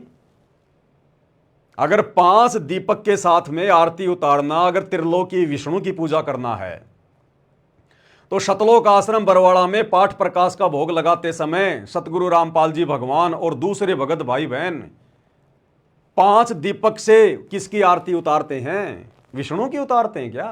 काल के बेटे की आरती उतारते हैं क्या आश्रम में? वर्तमान में भी इन सतलोक आश्रमों में जो भंडारे होते हैं, तो भंडारे के समय में कभी 7 ज्योतियां जलाते हैं, कभी 5 ज्योतियां जलाते हैं। तो क्या ये लोग काल की पूजा कर रहे हैं क्या इन आश्रमों में? ये कॉमन सेंस की बातें हैं, ये विचार करने की बातें हैं। लेकिन ये विचार भी सतगुरु रामपाल जी भगवान के आशीर्वाद बिना जीव में उत्पन्न नहीं हो सकते। दूसरी बात, जो लोग ये कहते हैं कि ये सत्सेवक तो 5 दीपक वाली थाल के साथ में विष्णु की पूजा कर रहे हैं, काल की पूजा कर रहे हैं, तो भाई ना तो हम कोई पाती तोड़ के ला रहे कहीं से कि पाती पंच पोप कर पूजा, कि ये जो लिखा हुआ है वाणी में कि ये जो विष्णु की पूजा है, ये 5 प्रकार की जो पत्तियां होती हैं बेल की या तुलसी की और फूल आदि से जो पूजा की जाती है, ये तो विष्णु की पूजा है जो इसमें लिखा हुआ है। तो हम सत्सेवक भाई बहन अपने गुरुदेव भगवान के आगे जब 5 दीपक वाली थाल से आरती करते हैं ना तो हम कोई फूल प्रयोग में ले रहे और ना हम कोई तुलसी की पत्तियां प्रयोग में ले रहे जो उसमें लिखा हुआ है, ना हम कोई बेल की पत्तियां काम में ले रहे। हम तो शुद्ध देशी घी दीपक में डालकर और गुरुदेव भगवान को श्रद्धा के साथ में उनको परमेश्वर मानकर उनकी आरती करते हैं, उनको प्रसन्न करते हैं। हम ना तो कोई तुलसी की कोई पत्तियां तोड़ के लाते, ना हम कोई फूल वाल तोड़ के लाते हैं। तो तुम्हारा ये कहना भी गलत हो गया कि ये लोग विष्णु की पूजा कर रहे हैं। अरे विष्णु की पूजा तो उस समय मानी जाएगी जब उसमें फूल रखे हों, उसके अंदर पत्तियां रखी हों, क्योंकि पाती पंच पौप कर पूजा। हम तो शुद्ध देसी घी की 5 ज्योत जला के गुरुदेव भगवान की आरती उतारे हैं और हमारे सामने तो ओरिजिनल विष्णु होते हैं सूक्ष्म रूप में, और उनकी प्रतिमा सतगुरु रामपाल जी भगवान, ये है ओरिजिनल विष्णु जो तीनों लोकों में प्रवेश करके सबका धरण पोषण करता है। हम तो ओरिजिनल विष्णु की देसी घी के साथ में आरती उतारते हैं भाई। तो कहां से हम त्रिलोकी विष्णु की आरती कर रहे हैं, कहां से हम काल की पूजा कर रहे हैं? इतनी भी कॉमन सेंस नहीं है तुम्हारे अंदर। किसकी आरती उतारोगे? गधों की आरती उतारोगे क्या? पत्थरों की आरती उतारोगे क्या? जानवरों की आरती उतारोगे क्या? ये आरती परमात्मा की उतारी जाती है। अब परमात्मा तुम्हें समझ में आया नहीं, गुरु को तुम परमात्मा मान नहीं रहे, तो ये तुम्हारा बैड लक है, ये तुम्हारा दुर्भाग्य है। इसका भला हम क्या कर सकते हैं? तो ये क्लियर हो गया भाई और बहनों। सतगुरु ने अगर एक जगह गलती की है तो भाई दूसरी गलती भी आ गई यहां पर। तो जो लोग मानते हैं कि सतगुरु गलती करता है तो सतगुरु के पास में हिसार जेल में प्रार्थना भिजवा दो कि गुरुजी आपने तो गलती कर रखी है, पवन दास ने सार्वजनिक कर दी, अब क्या मुंह दिखाएंगे हम उस पवन दास को? गुरुजी फिर से लिखो आप वहां भी कि भूल सुधार, कि बच्चों मेरे से गलती से पाती के आगे कोष्टक में बाती लिखा गया, इसका अर्थ तो पाती होता है, जल्दी प्रार्थना भिजवाओ। तो देखा भाई और बहनों आपने। अब थोड़ा सा आगे बढ़ते हैं हम। जो लोग विरोध करते हैं इन बातों का कि भाई 5 दीपक वाली आरती के साथ में सतगुरु रामपाल जी भगवान की आरती नहीं उतारनी चाहिए, आरती नहीं उतारी जाती है, तो उन भगत भाई बहनों के लिए अब हम आपको ज्ञान गंगा पुस्तक का पेज नंबर 165 दिखाते हैं। ये विश्व विजेता संत, ये ज्ञान गंगा पुस्तक आप सबके पास में है, उसका पेज नंबर 165 देख लेना भाई और बहनों। मैंने ये पीडीएफ डाउनलोड की है ज्ञान गंगा पुस्तक की। ओरिजिनल पुस्तक में ये कितने पेज पर है? ये पुस्तक मेरे हाथ में है ज्ञान गंगा, मैंने पेज को फोल्ड कर रखा है। ओरिजिनल पुस्तक के अंदर ज्ञान गंगा के अंदर पेज नंबर 142 पर, ज्ञान गंगा पुस्तक पेज नंबर 142 घर पर है तो खोलकर देख सकते हैं। और उसकी जो पीडीएफ है, पीडीएफ का पेज नंबर 165 है। इस पर नास्त्र दमस की भविष्यवाणी का जिक्र है उस परम संत के बारे में, सायरन के बारे में। और वो परम संत कौन है, सायरन कौन है, नास्त्र दमस की भविष्यवाणी वर्तमान में किस संत पे फिट होती है हम सबको पता है, सतगुरु रामपाल जी। तो नास्त्र दमस जी उस शायरन के विषय में, उस तत्वदर्शी संत के विषय में, यानी सतगुरु रामपाल जी भगवान के विषय में कि कैसे उनकी पूजा करें, कैसे उनकी भक्ति करें, हमें समझा रहे हैं, हमें बता रहे हैं। ध्यान से देखिएगा। और मैंने आपको इस वीडियो के शुरुआत में एक लाइन याद करने के लिए कहा था कि भाई और बहनों इस पॉइंट को ध्यान रखना जो लिखा हुआ है। क्या? ये देखिएगा, दास ने आपको दिखाया भी था कि एक जगह क्या लिखा हुआ है, हमने उसको ध्यान रखना है। कहां लिखा हुआ था? सत्य पुरुष के बारे में कुछ लिखा हुआ था कि हमने रात्रि 8 बजे लाइव आने के संदर्भ में, उससे पहले गुरुदेव भगवान का जयकारा लगाते हैं। हाँ, कहाँ लिखा हुआ था इसमें? सबसे ऊपर वाले पेज पे, उसी में था क्या? इसमें इसमें हाँ, ये रहा। ये वही पेज है यथार्थ भक्ति बोध का, पेज नंबर 165, जिसमें लिखा हुआ भूल सुधार, ये वही पेज है। इस पेज में यहां पर दास ने आपको दिखाया था, यानी सत्य पुरुष के अतिरिक्त कोई पूज्य देव नहीं है। सत्य पुरुष के अलावा किसी की पूजा नहीं करनी चाहिए। कोई संसार में पूजा के योग्य नहीं है एकमात्र सत्य पुरुष के अलावा। अब सत्य पुरुष कौन है हम सब जानते हैं, कबीर भगवान है। कबीर भगवान वर्तमान में सतगुरु रामपाल जी हैं। तो एकमात्र सतगुरु रामपाल जी के अलावा इस दुनिया में कोई भी पूजा के योग्य नहीं है। ये लाइन आप ध्यान रखना। ये अब ज्ञानगंगा पेज नंबर 142 और पीडीएफ का पेज नंबर 165 जो दास आपको दिखा रहा है उसमें काम आएगा कि किसकी पूजा करनी चाहिए। यानी सत्य पुरुष के अतिरिक्त कोई पूजा के योग्य देव नहीं है। कौन कह रहे हैं? गुरुदेव भगवान कह रहे हैं। अब वापस चलते हैं भाई और बहनों, हम ज्ञानगंगा पुस्तक की पीडीएफ के पेज नंबर 165 के ऊपर ये आ गई। ये तो यथार्थ भक्तिबोध का पेज नंबर 165 है और ज्ञानगंगा का भी भक्तिबोध उसका पीडीएफ का 165 ही है। विश्व विजेता संत और 165 नंबर पेज।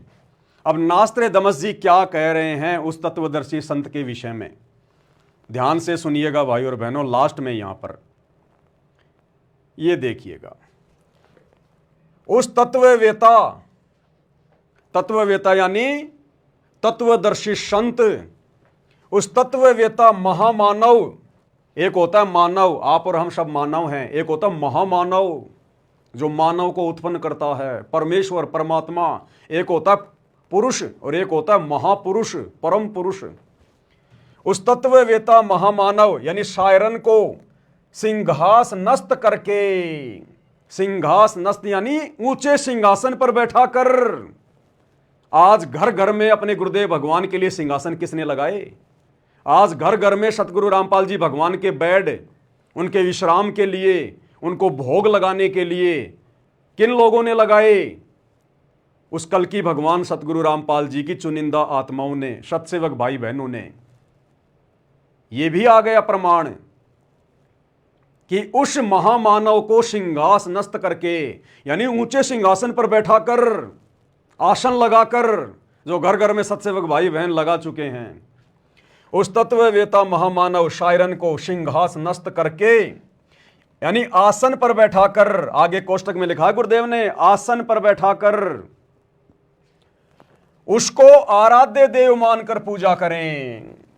उसको आराध्य यानी इष्ट देव मानकर, उसको इष्ट देव मानकर क्या करें? पूजा करें। किसके विषय में लिखा है? सतगुरु रामपाल जी के विषय में। और वहां मैंने ऊपर आपको क्या दिखाया, गुरुदेव भगवान ने क्या लिखा है, यानी सत्य पुरुष के अलावा कोई पूज्य देव नहीं है। यानी पूजा किसकी करनी चाहिए? सत्य पुरुष की। और यहां नास्त्र दमस जी किसकी पूजा करने के लिए कह रहे हैं? उस तत्वदर्शी संत की, सायरन की, यानी सतगुरु रामपाल जी की। तो कौन हुए सतगुरु रामपाल जी? स्वयं कबीर भगवान। अब उनकी पूजा कैसे करेंगे भाई? उनको आसन पर बैठाकर। आपने भगवान को आसन पर बैठा दिया नास्त्र दमस जी के अनुसार कि भाई उसको सिंहासनस्थ करके आसन पर बैठाकर उसकी पूजा करें इष्ट मानकर। तो पूजा तो मेरे भाई पांति पंच पोहप कर पूजा, पांति पंच पोहप कर पूजा। और यहां नास्त्र दमस जी क्या कह रहे हैं? उसको आराध्य देव मानकर पूजा करें। तो हम सत्सेवक क्या कर रहे हैं? पांति पंच पोहप कर पूजा, देव निरंजन और न दूजा। उसको इष्ट मानकर पूजना है। हम सत्सेवक अपना इष्ट किसको मानते हैं? दाढ़ी मूछ वाले नकली कबीर को नहीं मानते।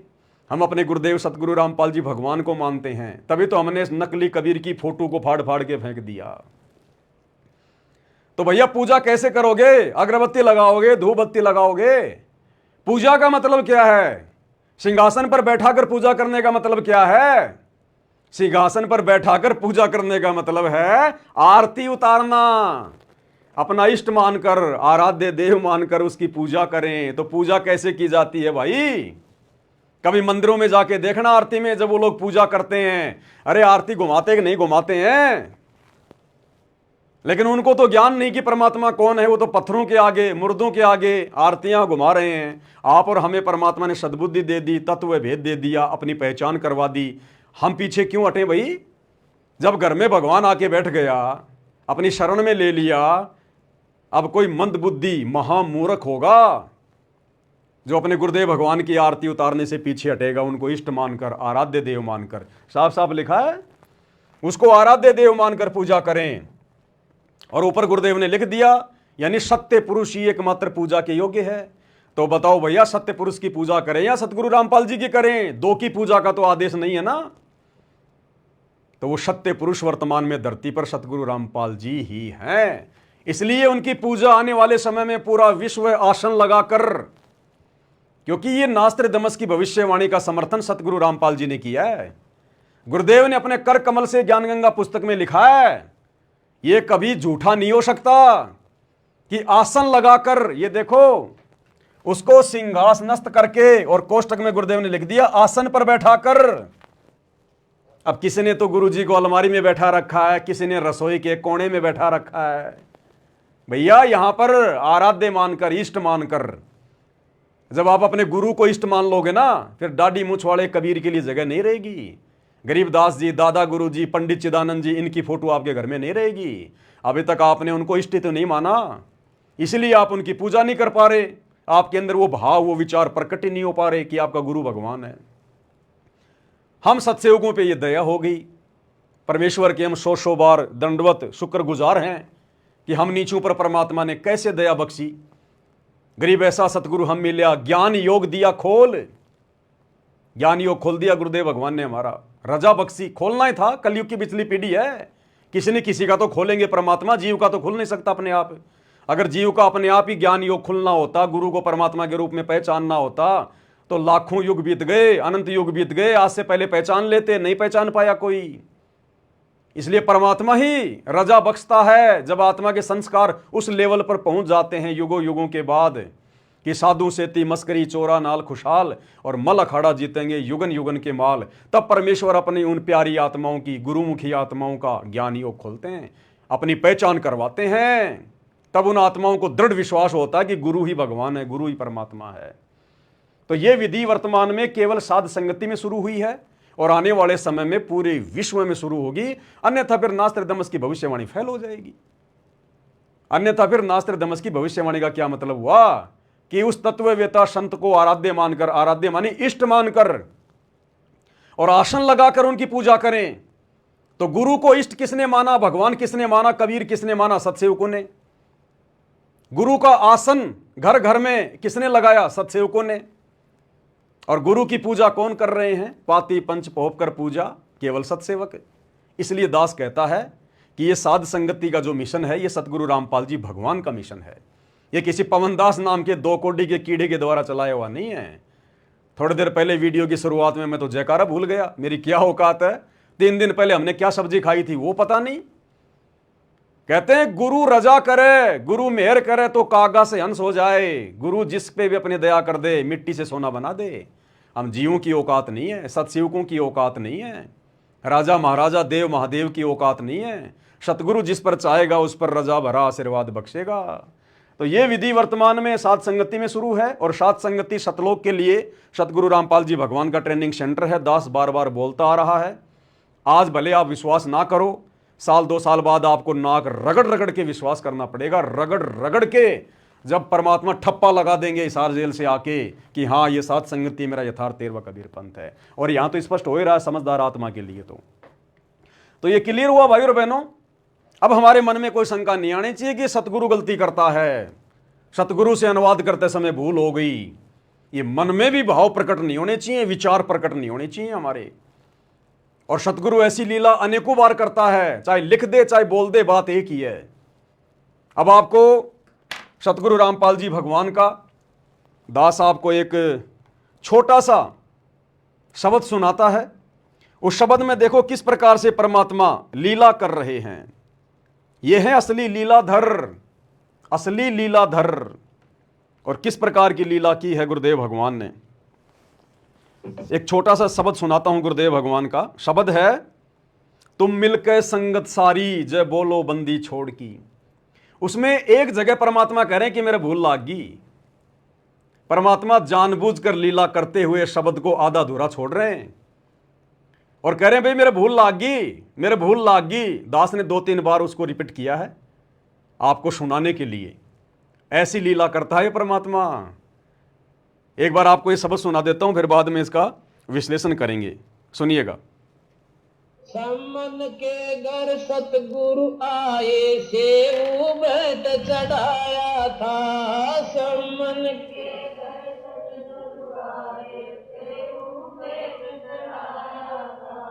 सम्मन के घर सतगुरु आए सेऊ बैठ लीला। मन के। अब सुनना। थारी महिमा अपरम पारी। जय बोल लागी मेरा कहाँ है? बोल लागी मेरा भूल लागी मेरे कहाँ है? बोल लागी मेरा कहाँ है? बोल लागी मेरा कहाँ है? जय बोलो। क्या करें गुरुदेव भगवान शब्द को बीच में गाते गाते और एक आम व्यक्ति की तरह लीला करते हुए। इसलिए भाई और बहनों, वेदों में परमात्मा को जो है वो तस्करा कहा गया है, तस्करा। और इसीलिए नानक जी ने प्यार से कहा, ए ठगवाड़ा ठगी देश। परमात्मा को ठग कहा है, कबीर परमेश्वर को नानक जी ने ठग कहा, ठग कि ये ऐसे ठगता है, ये इस प्रकार से इस काल को ठग रहा है। वर्तमान में एक आम व्यक्ति बन के, आम संत बनकर, वो काल भी धोखे में है। ए ठगवाड़ा ठगी देश, खड़ा सियारा भोती बार, ये धानक रूप रहा करतार। और वेदों में तो भगवान को तस्करा कहा, तस्करा, जो आंखों में धूल झोंक के अपना काम करता है। ऐसी लीला करता भगवान। अब उस समय जब परमेश्वर ये सत्संग कहीं भी कर रहे थे, शब्द गा रहे थे, और परमात्मा ने कहा कि भाई मेरे भूल लागी, मेरे भूल लागी। आगे शब्द में क्या है? अगर किसी भगत ने चतुरता करते हुए, मान लो किसी को याद हो और उसने बता दिया हो कि गुरुजी ऐसे है, वो गया काम से, वो उस परीक्षा में फेल। भगत ने बिल्कुल चुप हो जाना चाहिए कि सारी सृष्टि को रचने वाला, असंख्य ब्रह्मांडों का स्वामी, अनंत करोड़ कलाओं का स्वामी, गरीब सब पदवी के मूल हैं, सकल सिद्धि है तीर, और दास गरीब शत पुरुष भजो अविगत कला कबीर।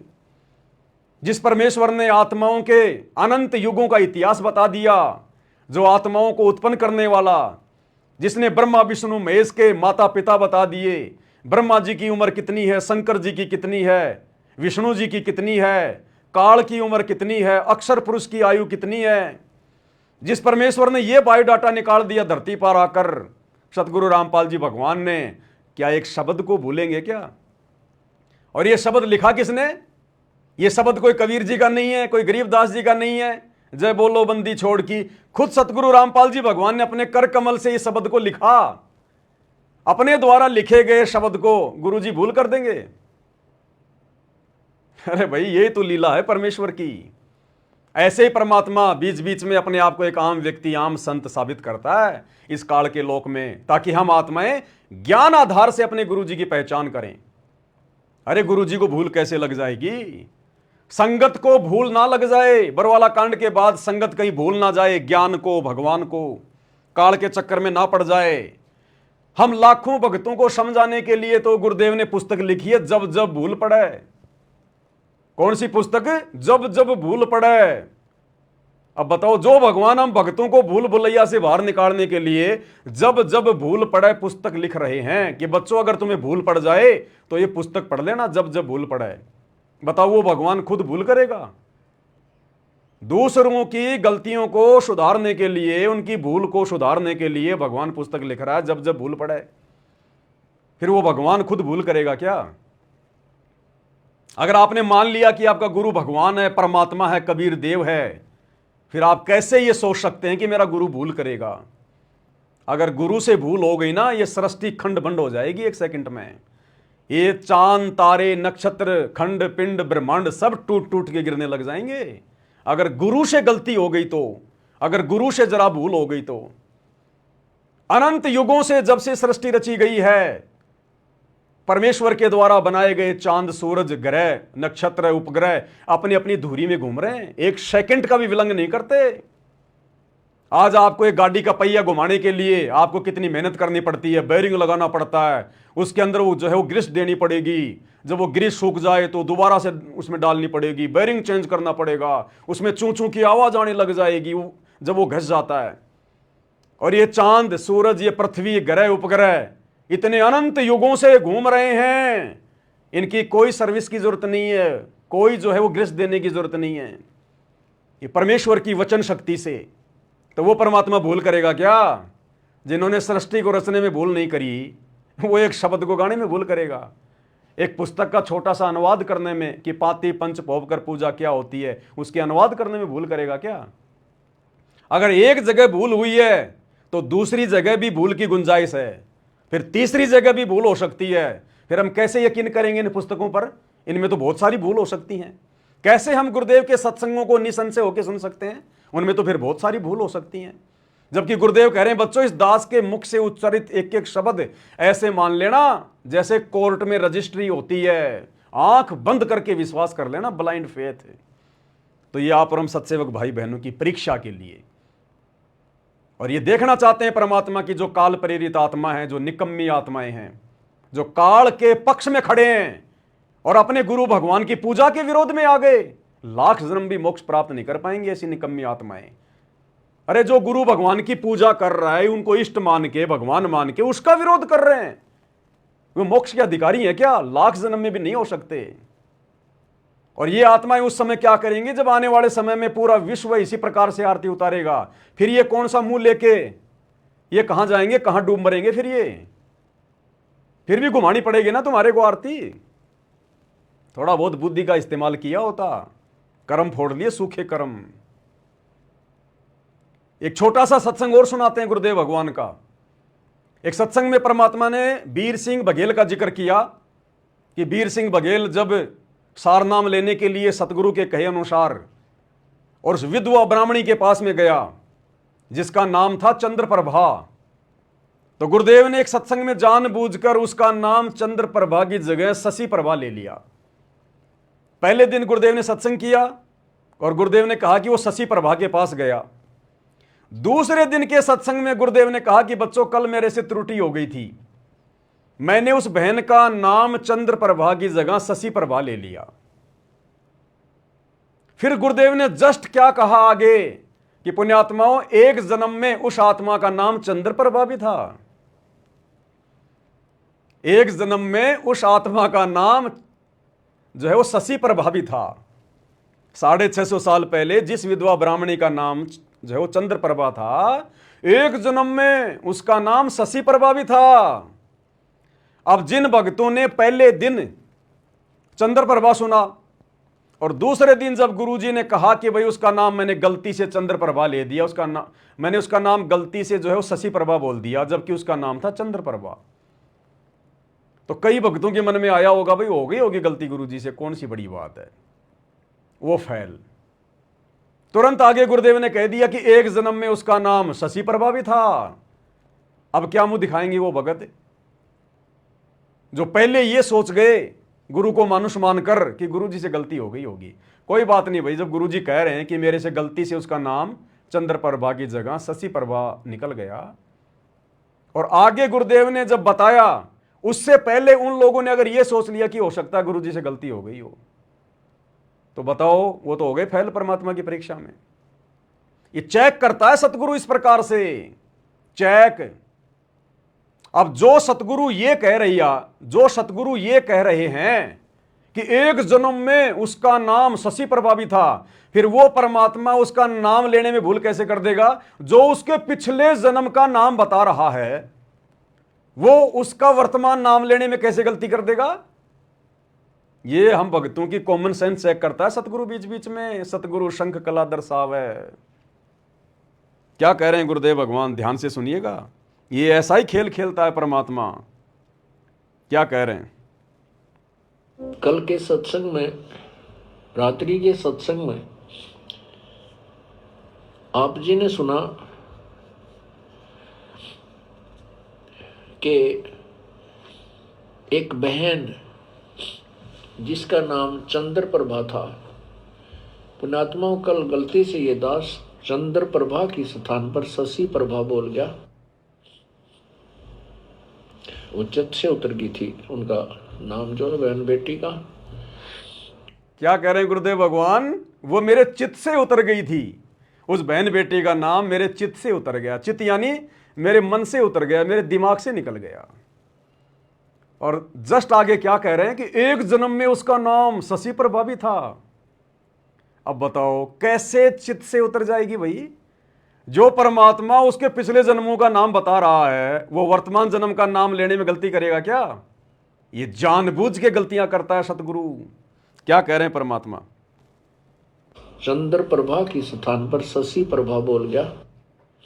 दिमाग से उतर गई, उच्चत से उतर गई थी उनका नाम जो है बहन बेटी का, क्योंकि उस आत्मा के कई जन्म हो जाते हैं, हो चुके हैं।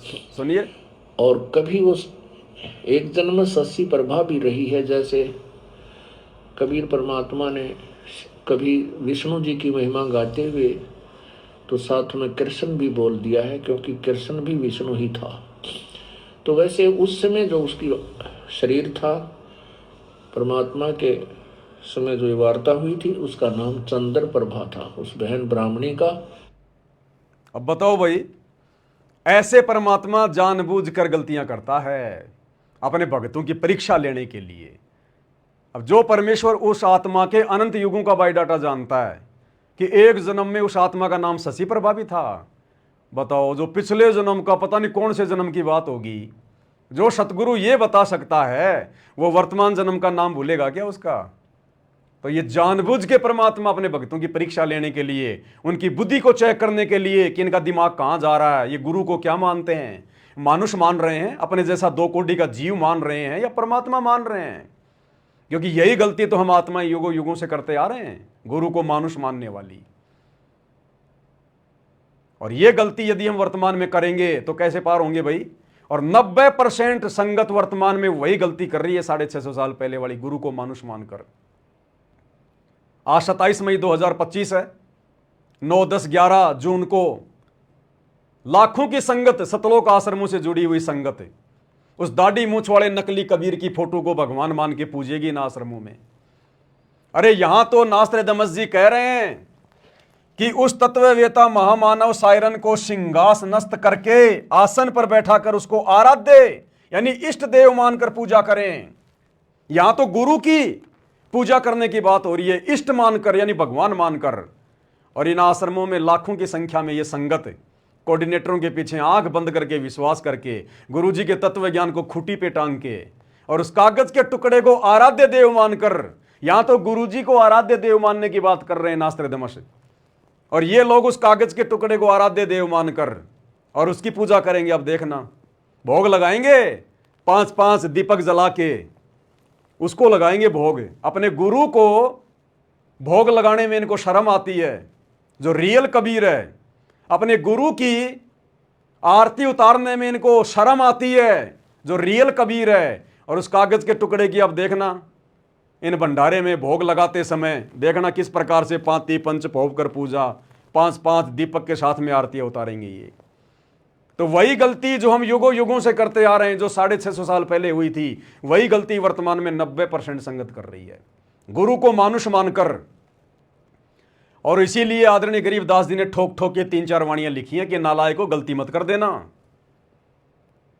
यह सत्य पुरुष कबीर परमात्मा है जो दिल्ली मंडल में आएगा, जो छुडानी में आया है ना मेरे पास में जिंदा बाबा बन के, सतगुरु बन के कबीर जी, आगे चलकर दिल्ली मंडल में यही आएगा, सतगुरु दिल्ली मंडल आईसी। गरीबदास जी कह रहे हैं कि जो मेरा सतगुरु है कबीर, वही दिल्ली मंडल में आएगा 8 सितंबर 1951 को। सतगुरु दिल्ली मंडल आईसी और श्रुति धरनी सुम जगाईसी। तो गरीबदास जी ने कहा कि नालायको, उसको अपने जैसा मानुष मान के, आम संत मान के गलती मत कर देना। उसके अलावा किसी और को मत पूजना, पहले वाले भगवानों को, चाहे मुनिंदर हो, चाहे कबीर हो, चाहे करुणामय हो, चाहे सत्सुकृत हो, छोड़ देना सबको, भूल जाना। प्रेजेंट गुरु को परमात्मा मान के, कबीर मान के पूजना। अन्यथा गुरु मानुष कर जानते, वो नर कहिए अंध, ओवे दुखी संसार में आगे काल के फंदे। तो भाई और बहनों, आप और हम सत्सयोग भाई बहनों का सौभाग्य, कोई बिल्ली के भाग का छिक्का टूटा हमारा। इन दिनों ये दास थोड़ा सा लाइव नहीं आ पा रहा है, क्योंकि आप भगत भाई बहनों के पास में विनाशकालीन समय से पहले पहले पूजा की सामग्री, भक्ति की सामग्री पहुंचानी है। क्या करेंगे जब लंबे लंबे लॉकडाउन लगेंगे, दुनिया घरों में कैद हो जाएगी। कोरोना तो रिहर्सल थी, आने वाले समय में क्या होगा, ये दुनिया ऐसे हिसार जेल में बैठे हुए परम संत को परमात्मा नहीं मानने वाली। जब इस देश और दुनिया के बड़े बड़े नेताओं के घुटने टूट लेंगे तब ये लोग नाक रगड़ कर हिसार जेल में जाएंगे अपने बाप से माफी मांगने के लिए। तो ये काम इतना आसान नहीं है। घुटने तोड़ेगा परमात्मा, बंदर दिखाएगा दुनिया को, दाने दाने के लिए मोहताज होना पड़ेगा, तब दुनिया को भगवान याद आता है। बकवादों में भगवान याद नहीं आता। तो आने वाले समय में फिर हम क्या करेंगे? गुरु महिमा करेंगे, गुरु के शब्द गाएंगे। हमें तो गुरु कोई कमी रहने नहीं देगा। गुरु का वचन है, घर में 2 दाने होंगे, सुबह आटा भरा हुआ मिलेगा पीपे का रसोई में, तेल का कैन भरा हुआ मिलेगा, गैस सिलेंडर भरा हुआ मिलेगा। आप और हमें तो परमात्मा ना भूखा मर देगा, ना भूखा मरने देगा, ना किसी चीज के भरोसे रहने देगा। जो परमात्मा चाहने वाली आत्मा है, जो गुरु को भगवान मान के साथ संगति से जुड़कर भक्ति कर रहे हैं, और बाकी भाई दाने दाने के लिए रोएंगे, दाने दाने के लिए। तो 2 ही प्रकार की आत्माएं आने वाले समय में ठीक ठाक रहेंगी। या तो जिसके भक्ति संस्कार मजबूत हैं, भले वो भगत नहीं है, जगत का आदमी है, किसी भी देश का है, अगर उसके पिछले संस्कार मजबूत हैं, पिछले जन्मों की परमात्मा की आत्मा है, आगे उनकी शरण में आनी है, एक तो परमात्मा उनको संभालेगा, और एक वर्तमान में जो गुरु को मानुष ना मानकर, गुरु को परमेश्वर मानकर, अपना आराध्य मानकर, इष्ट मानकर जो भोग लगा रहे हैं, घर घर में उनका आसन लगा दिया, ज्ञान को आधार बनाकर गुरु की गैर हाजिरी में घर को आश्रम बना के भक्ति कर रहे हैं, जैसे आप और हम सत्सेवक भाई बहन, आप और हमारे साथ परमात्मा चमत्कार करेगा। यानी आप और हमारे लिए तो चमत्कार ही होगा, बैठे बैठे घर में सब कुछ मिलेगा। और ये परमात्मा तो वो समर्थ शक्ति है, ये तो अपने आशीर्वाद से हमारा पेट भर दे, सालों साल हमारे को भूख ना लगे। अरे दुर्योधन के कहने पर पांडवों को शराप देने के लिए जब दुर्वासा ऋषि 88,000 ऋषियों को लेकर जंगल में गया था, शाम के समय गया जब सबने खाना खा लिया, और डिमांड कर दी, आज के बोए अंगूर, आज का बोया धान मानसरोवर का जल लाओ, नहीं तो शराप दूंगा। पांडवों ने, और कौन थी वो, कुंती थी या वो द्रौपदी थी, उन्होंने श्री कृष्ण जी को याद किया, क्योंकि उन्होंने श्री कृष्ण जी को अपना गुरु बना रखा था। तो श्री कृष्ण जी तो कहां आना था बेचारा, श्री कृष्ण का रूप बनाकर कबीर परमात्मा सतगुरु रामपाल जी पहुंच गए, क्योंकि गुरु के माध्यम से ये शक्ति काम करती है सारी की सारी। और परमेश्वर ने कहा कि भाई द्रौपदी पहले मुझे कुछ खिला। बोले भगवान खाने का ही तो रोड़ा है, मेरे पास में सूर्य देव का दिया हुआ एक पात्र था, और जब तक मैं भोजन नहीं कर लूं तब तक मैं पूरी दुनिया को भोजन करवा सकती हूं, लेकिन मैंने भी भोजन कर लिया, उसके बाद ये दुर्वासा आया है। अगर भोजन नहीं होता तो आपको याद करने की क्या जरूरत थी। तो परमेश्वर ने कहा श्री कृष्ण रूप में सतगुरु रामपाल जी भगवान ने कि द्रौपदी मेरा विधान है, मैं वो नहीं तोड़ सकता। गीता अध्याय 3 श्लोक 13। जो लोग परमात्मा को भोग लगाए बिना अन्न पकाते हैं, अन्न खाते हैं, वो तो पाप खाते हैं। तो परमेश्वर ने कहा कि ढूंढ द्रौपदी ढूंढ कोई भोजन का किरका, प्रथम करूं भोजन फिर मेटूं ऋषि जन की तृष्णा। तो द्रौपदी ने कहा कि महाराज इस पात्र में जो सूर्य देव के द्वारा दिया गया था, एक साग का एक पत्ता लगा हुआ है। तो गुरुदेव ने कहा कि बेटा इसी को घोल घाल के पिला दे मेरे को।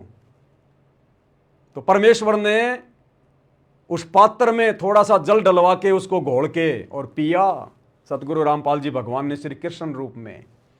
इधर परमेश्वर का पीना हुआ, उधर 88,000 ऋषि और दुर्वासा जो भूख से तड़प रहे थे, जमीन पर गधे की तरह लोट पलेटे मार रहे हैं, भोजन को पचा रहे हैं। जो जो बोला था वही खाने को मिला उनको, बिना खाए पेट भर दिया भगवान ने। और श्री कृष्ण रूप में सतगुरु रामपाल जी भगवान ने कहा कि जा भाई भीम, ऋषियों जी को बुला लो कि भोजन तैयार है, आ जाओ। जैसे भीम गया और भोजन की प्रार्थना की कि चलो जी भोजन तैयार है, दुर्वासा ने कहा कि भीम भोजन का नाम मतलब उल्टी आने को हो रही है, ये बता तुम्हारे घर पे कौन आया है। बोला श्री कृष्ण जी आए। अब भीम को क्या पता कि वो भगवान थे, कबीर भगवान सतगुरु रामपाल जी थे। उसने कहा कि श्री कृष्ण जी आए। तो दुर्वासा ने कहा कि राम करे थारे दुश्मन मरियो। दुर्योधन ने भेजा था पांडवों को शराप दिलवाने के लिए, और परमात्मा ने उसकी बुद्धि पर बैठकर उसी दुर्वासा से दुर्योधन को शराप दिलवा दिया। भीम को क्या बोला, राम करे थारे दुश्मन मरियो। अब पांडवों के दुश्मन कौरव उल्टा शराप दिलवा दिया और बोला भैया हमारा तो पेट फटने को हो रहा है, धन्य हो परमात्मा, हमारा तो पेट फटने को हो गया, वापस जा। तो बिना भोजन खिलाए जब परमात्मा 88,000 ऋषि और दुर्वासा का पेट भर सकता है, तो वो ही तो भगवान कबीर भगवान सतगुरु रामपाल जी वर्तमान में धरती पर प्रकट हैं। इनको तो गैस भरने की जरूरत नहीं, आटे का पीपा भरने की जरूरत नहीं, ये तो वैसे हमारा पेट भर दे। लेकिन परमात्मा यहां के विधान को भी बना के रखता है ताकि काल का कलेजा ना फट जाए। इसलिए भाई और बहनों, आने वाले समय में अनहोनियां होंगी, चमत्कार होंगे, परमात्मा चाहने वाली आत्माओं के साथ में, विशेष आत्माओं के साथ में। और फिर ये दुनिया देखेगी, हक्का बक्का रह जाएगी कि हमारे पास में इतनी संपत्ति, इतना धन, इतना अनाज था, आज खाने को दाना नहीं। और ये सतगुरु रामपाल जी के भगत जो रोज कमाते रोज खाते थे, आज इनके घर में भंडारे कैसे चल रहे हैं। ये खुद तो खा रहे हैं, दुनिया को भी खिला रहे हैं, लंगर बांट रहे हैं। लोग अचंबा करेंगे। तब ये दुनिया हिसार जेल में बैठे सतगुरु रामपाल जी को परमात्मा के रूप में देखेगी। इसलिए भाई और बहनों, आप और हमारे को भगवान ने मौका दे दिया, पहले अपनी पहचान करवा कर। आप और हम भाई बहन संसार की सर्वश्रेष्ठ आत्माएं हैं। ये दुनिया भले हमें कुछ ना माने, कुछ ना जाने, हमें कोई फर्क नहीं पड़ता, और हमें फर्क जो है पड़वाना भी नहीं है। हम दुनिया की नजरों में पागल रह के ही, दुनिया की नजरों में बर्बाद व्यक्ति रहकर ही मोक्ष प्राप्त कर सकते हैं। अगर दुनिया की नजरों में हम महान आदमी बन गए, पैसे वाले आदमी बन गए, बहुत बड़े रईस बन गए, साहूकार बन गए, मान बड़ाई छा जाएगी। जैसे गुब्बारे में हवा भरी नहीं, ऊपर को उड़ा नहीं। तो हमने तो भिखारी बन के, गरीब सा बन के, बावड़ा सा बन के अपनी भक्ति को सफल करके यहां से निकलना है। हमने दुनिया को दिखाना नहीं है कि हम धनवान हैं, पैसे वाले हैं, ये है वो है, कुछ नहीं है। जैसा भगवान दे रहा है, खाना पीना रहना सहना, उनकी मौज उनकी मर्जी। महल में रखे तो उनकी मर्जी, झोपड़ी में रखे तो उनकी मर्जी, रोड पे रखे तो उनकी मर्जी, करोड़पति बनाए तो उनकी मर्जी। हम रहेंगे वही भगत, उनके कुत्ते। हमारी औकात हमें भगवान ने पहले समझा दी कि अपनी औकात को अपनी लिमिट को पार मत करना। तुम 2 कोटि के जीव हो, अगर मैं तुम्हें न मिलता, अगर ना मिलता हमें सतगुरु, तो आज हमारी क्या हैसियत थी, हमारी क्या औकात थी। इस दास के जीवन में तो सतगुरु की दया बिल्कुल शीशे की तरह साफ साफ दिखाई दे रही है। जिस नक्शे कदम पर यह पवन दास सतगुरु की शरण में आने से पहले गांव से आकर जयपुर में रहकर जो बर्बादी के रास्ते पे जा रहा था, आज तक तो मेरा परिवार भी ना होता, ये पवन दास तो या तो मर गया होता या कहीं जेल में पड़ा होता, आजीवन उम्र कैद में। हमारी बहन जी जो भगतमती है, वो कब की मर चुकी होती, दुखी होके, परेशान होके। मेरे लड़के आवारागिर्दी में होते, दारू शराब बीड़ी गुटखा पी रहे होते, कहीं पड़े होते भांग के नशे में। पूरा खानदान बर्बाद था, खानदान बर्बाद। जिस रास्ते पर मैं चल पड़ा था, सतगुरु ने आके संभाल लिया। परमेश्वर ने, ये काल तो मुझे बर्बाद करना चाह रहा था, और मेरे माध्यम से परमात्मा ने हजारों को आबाद करवा दिया, हजारों को सुलझा दिया सात संगति के माध्यम से। इसी का नाम तो सतगुरु है। जय तू चाले 1 कदम, मैं चालूं कदम 60, जय तू हो जा काट का, मैं हो जाऊं लोहे की लाठ। परमात्मा कहते हैं काल को, अगर तू डाल डाल चलता है तो हम भी पात पात चलते हैं। तो इसमें आप और हमारा कोई श्रेय नहीं है भाई और बहनों, सब कुछ सतगुरु की दया, सतगुरु की मेहर। आप भी अपने जीवन में थोड़ा सा झांक के देखोगे, थोड़ा सा चिंतन मनन करोगे, बुद्धि पे जोर डालोगे। आप चाहे आज कितने गरीब हैं, कुछ भी हैं, कैसे भी हैं, लेकिन सतगुरु की शरण में हैं, सेठ के बच्चे हैं, हमसे बड़ा कोई धनी नहीं दुनिया में। ये धन तो गुरुजी हमें जानबूझ के नहीं दे रहे, कहीं हमारे अंदर गुब्बारी की तरह हवा ना भर जाए। धन भी देगा, उससे पहले परमात्मा अपनी औकात से और अपने विषय में अच्छी तरीके से परिचित करवाएगा। इस माया के गुण और अवगुण के बारे में, ये कहाँ हानि देगी, कहाँ लाभ करेगी, पहले परमात्मा हमें तत्व ज्ञान से सराबोर करेगा। फिर हम इस माया का दुरुपयोग नहीं कर सकते, चाहे लाखों करोड़ों की संख्या में घर में पड़ी रहो। उसके बाद देगा परमात्मा, इतना देगा। सतगुरु कहते हैं आने वाले समय में दुनिया अचंबा करेगी, इनके घर में आ कहां से रहा है। गुरुदेव कहते हैं तुम्हारी कोठियां अलग होंगी, तुम्हारे यातायात के साधन दुनिया से न्यारे होंगे। ये दुनिया जो आज घूम रही है, ये दुनिया जो आज घूम रही है ना, 1-1 करोड़ की 2-2 करोड़ की गाड़ियों में, आने वाले समय में परमात्मा के बच्चे सतसेवक घूमेंगे। देखो एक मजे की बात बताता हूं आपको। पिछली बार परमात्मा ने प्रेरणा करी, मालिक के आदेश अनुसार दास की झोपड़ी पर 5 ज्योतियाँ उन भगत भाई बहनों के निमित्त जल रही हैं जो भाई बहन आर्थिक स्थिति खराब होने के कारण या फिर घर में बहुत ज़्यादा दबाव होने के कारण जो ज्योतियाँ नहीं जला पा रहे, और परमात्मा ने उनके 5 यज्ञ को बनाना है, उनको इसी जन्म में पार करना है। उन आत्माओं के लिए परमात्मा ने दास के यहाँ पर सामूहिक रूप से सार्वजनिक सेवा के आधार से ज्योतियाँ शुरू करवाई है। दास ने वीडियो बनाकर भी डाला था, आपको बताया था। पिछली बार दास गया गांव में और घी लेके आया 65 किलो। 65 किलो घी उन 5 ज्योतियों में मात्र 26 दिन चला। केवल 26 दिन में परमात्मा ने उन 1-1 किलो की 5 ज्योतियों के माध्यम से 65 किलो घी हवन करवा दिया।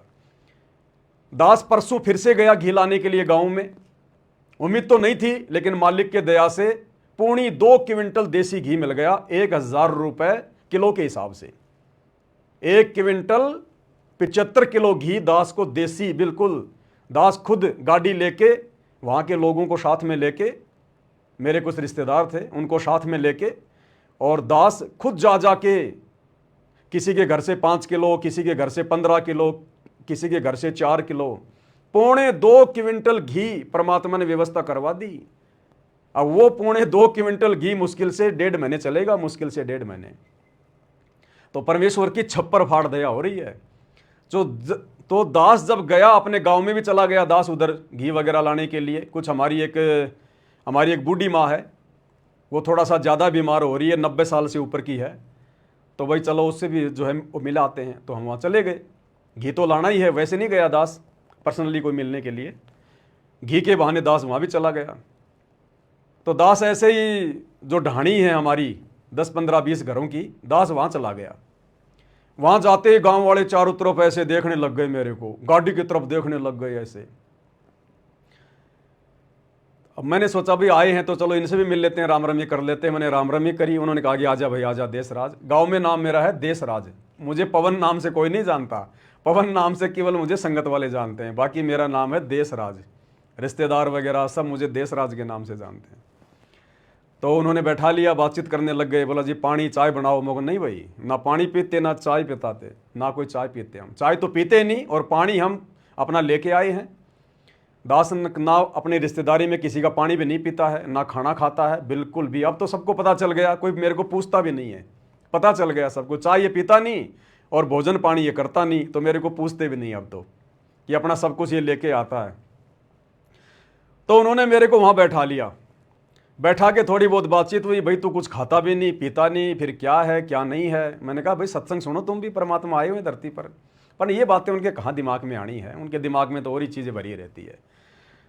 उन्होंने मुझे कहा कि भाई एक बात तू साची साची बता। मैंने कहा भाई पूछो। बोला इस पूरे एरिया में बहुत भयंकर डंका बजा हुआ है कि भाई देशराज के पास में 7 करोड़ की गाड़ी है, 7 करोड़ की गाड़ी। और वो ऐसी गाड़ी है अगर कोई गोली मारे बाहर से तो शीशों में गोली भी नहीं लगती, यानी वो बुलेट प्रूफ गाड़ी है।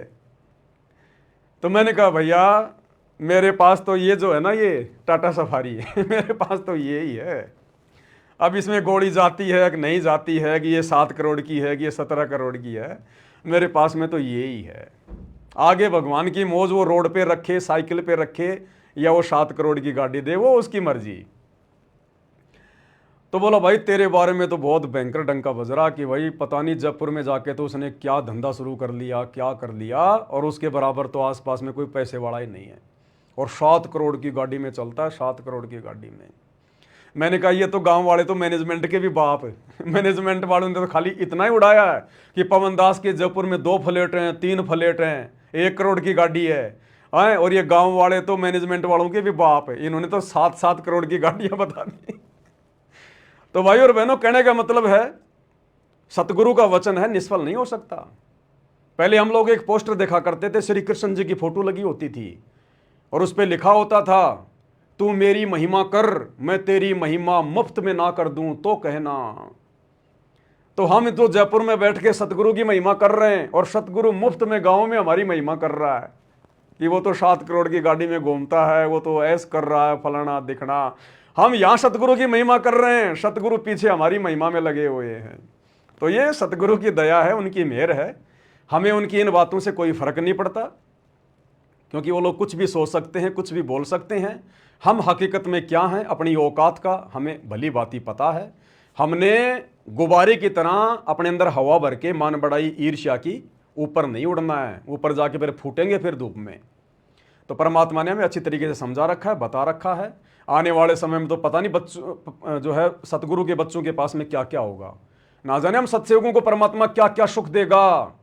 भगवान कहते हैं जिसका ये लोक सुखी नहीं उसका परलोक कभी सुखी नहीं हो सकता। तो परमेश्वर इस गंदे लोक में भी हमारे को जो यहाँ के सर्वश्रेष्ठ सुख हैं वो भी देगा। दुनिया देखेगी आंख फाड़ फाड़ के कि ये भिखारी आदमी, इनके घर में कुछ नहीं था, आज ये कहाँ पहुँच गए, कैसे पहुँच गए। क्योंकि हम जगत सेठ की शरण में हैं, सांवरसा सेठ के बच्चे हैं, सेठों के सेठ के बच्चे हैं। तो थोड़ा भाई और बहनों सब्र रखना, ये अग्नि परीक्षा का समय चल रहा है। गुरुदेव बार बार कहते हैं बच्चों तुम्हारी अग्नि परीक्षा का समय चल रहा है, सत्सेवकों का, ना कि आश्रम वालों का, वो तो खंडित है सब। यहां पर हमारी अग्नि परीक्षा चल रही है। विशेष संदेश हिसार जेल से विशेष आत्माओं के लिए आते हैं, सत्सेवकों के लिए आए हैं। यहां पर हमारी अग्नि परीक्षा चल रही है, लास्ट का समय है, बनी बनाई बात को बिगाड़ मत देना। गरीबी है तो गरीबी में खुशी से, कोई शिकवा नहीं, कोई शिकायत नहीं गुरुजी से। कैसे भी रखे परमात्मा, जो राखूं त्यों ही रहूं, हमरा के चारा खाने जाद खरीदूं गुलाम तुम्हारा। कुत्ता हूं गुरुदेव का, पवन दास का नाम गले में, मालिक कहते हैं वाणी है परमेश्वर की। कुत्ता हूं गुरुदेव का और पवन दास का नाम, और गले प्रेम की जेवड़ी, जहां खेचो तहां जाऊं। तो करो तो बावड़ूं, दूर दूर करो तो जाऊं, और जो राखूं त्यों ही रहूं, जो देवो सो खाऊं। ये आने वाले 2 से 3 साल 2028 तक का समय हम सत्सेवकों की अग्नि परीक्षा का समय है। काल कितना तोड़े, कितना मरोड़े, कितना दबाए, कितना परेशान करे, कुछ भी करो लेकिन भक्ति मत छोड़ो, सतगुरु के चरण मत छोड़ो। द्वार धनी के पड़ा रहे चाहे धक्के धनी के खाए, सो काल जग जोरी, पर द्वार छोड़ ना जाए। ये भक्ति नहीं छोड़नी। भक्ति चाहे किसी भी कारणवश थोड़ी हो जाए, मंत्र चाहे थोड़ी हो जाए, आरती कभी ना हो कभी हो, कोई दिक्कत नहीं। 5 बाती से आरती ना कर पाए कभी कर लें, कोई दिक्कत नहीं है। लेकिन मर्यादा और सतगुरु से उम्मीद ये मत छोड़ो बिल्कुल भी। ये भक्ति त्यागने की तो 195 में मत छोड़ो, 195 में भी मत सोचो। चाहे घर वाले हमारे को टुकड़े टुकड़े करने की धमकी क्यों ना दें, काल डराएगा। काल का हथियार यही है, वो डर पैदा करेगा। सतगुरु हमारे नजदीक भी नहीं आने देगा उसके किसी भी हथियार को, अगर विश्वास रखेंगे तो। बाकी परीक्षा तो होगी भाई, परीक्षा भी उन्हीं की होगी जिनको सतलोक लेकर जाना होगा। निकम्मों की परीक्षा नहीं होती। जिनका स्कूल से नाम ही कट गया वो गधे पे बैठकर कहीं घूमो, टीचर उनके विषय में कुछ नहीं सोचता। जिनका एडमिशन है, जिनका कनेक्शन सतगुरु से जुड़ा है, परीक्षा उन्हीं की होगी। तो सतलोक आश्रम वाले भाई बहनों की तो जो कनेक्शन है गुरुजी से कटा हुआ है, भले अपने आप को भगत मान रहे हैं, क्योंकि जो गलतियां उन्होंने कर दी है आश्रम वालों के चक्करों में आके, गुरुदेव के कलयुगी परिवार के चक्कर में आके, उनका कनेक्शन सतगुरु से कटा हुआ है। उनकी कोई परीक्षा नहीं है। परीक्षा उनकी होगी जिनका जो कनेक्शन है वो यथावत है। तो भाई और बहनों, आप और हमारी अग्नि परीक्षा चल रही है। केवल अपने भगवान के भरोसे रहना सीखो, भक्तों से भी ज़्यादा उम्मीद मत करो। हम भी आपस में जब तक ये नेट चल रहा है, इंटरनेट चल रहे हैं, मोबाइल चल रहे हैं, तभी तक संपर्क में हैं। बाद में ना कोई लाइव आएगा ना कोई मैसेज आएगा। इसलिए हमने अपने गुरुदेव भगवान के सत्संगों को ही सब कुछ मान के चलना है। और भक्ति मर्यादा के साथ जितनी करेंगे, उस भक्ति की शक्ति से हमारे को आने वाले विनाशकारी समय में हिम्मत मिलेगी, दृढ़ता मिलेगी। और सतगुरु कदम कदम पर हमारे साथ रहेगा जब हमारा विश्वास मजबूत होगा। और विश्वास को मजबूत करने के लिए सारा खेल खेल रहा है परमात्मा। ये हजारों वीडियो साथ संगति के बनवा दिए, हम पर विशेष आशीर्वाद देने के लिए, मेहर देने के लिए परमात्मा ने पांति पंच पोप कर पूजा शुरू करवाई, घर घर में अपने आप को भोग लगवाना शुरू किया। क्योंकि विश्वास मजबूत होगा तो सतगुरु हमारे साथ रहेगा। कहे कबीर सुनो भाई साधो, मैं तो हूं विश्वास में। और बाकी आप देख लेना, ये आश्रम से जुड़े हुए भाई बहन जो लड्डू जलेबी बर्फी के चक्कर में पड़े हैं, जरा सा संकट आते ही ये ऐसे भगेंगे जैसे गधे के सिर से सींग गायब हो जाते हैं। ये सहन नहीं कर पाएंगे दबाव को आने वाले समय में। तो आप और हमारे ऊपर विशेष दया हुई परमात्मा की। आ जाओ भैया, डिस्कनेक्ट कर दे लाइव को। तो भाई और बहनों, आज के वीडियो में केवल इतना ही। परमेश्वर के दया से फिर परमात्मा दया करेंगे, फिर से लाइव आएंगे, ज्ञान आधार से चर्चा करेंगे, सतगुरु की महिमा करेंगे। तो आज के वीडियो में केवल इतना ही। गुरुदेव भगवान हम सबको आज्ञा दें, इजाज़त दें, सद्बुद्धि दें। बंदी छोड़ सतगुरु रामपाल जी भगवान की जय हो।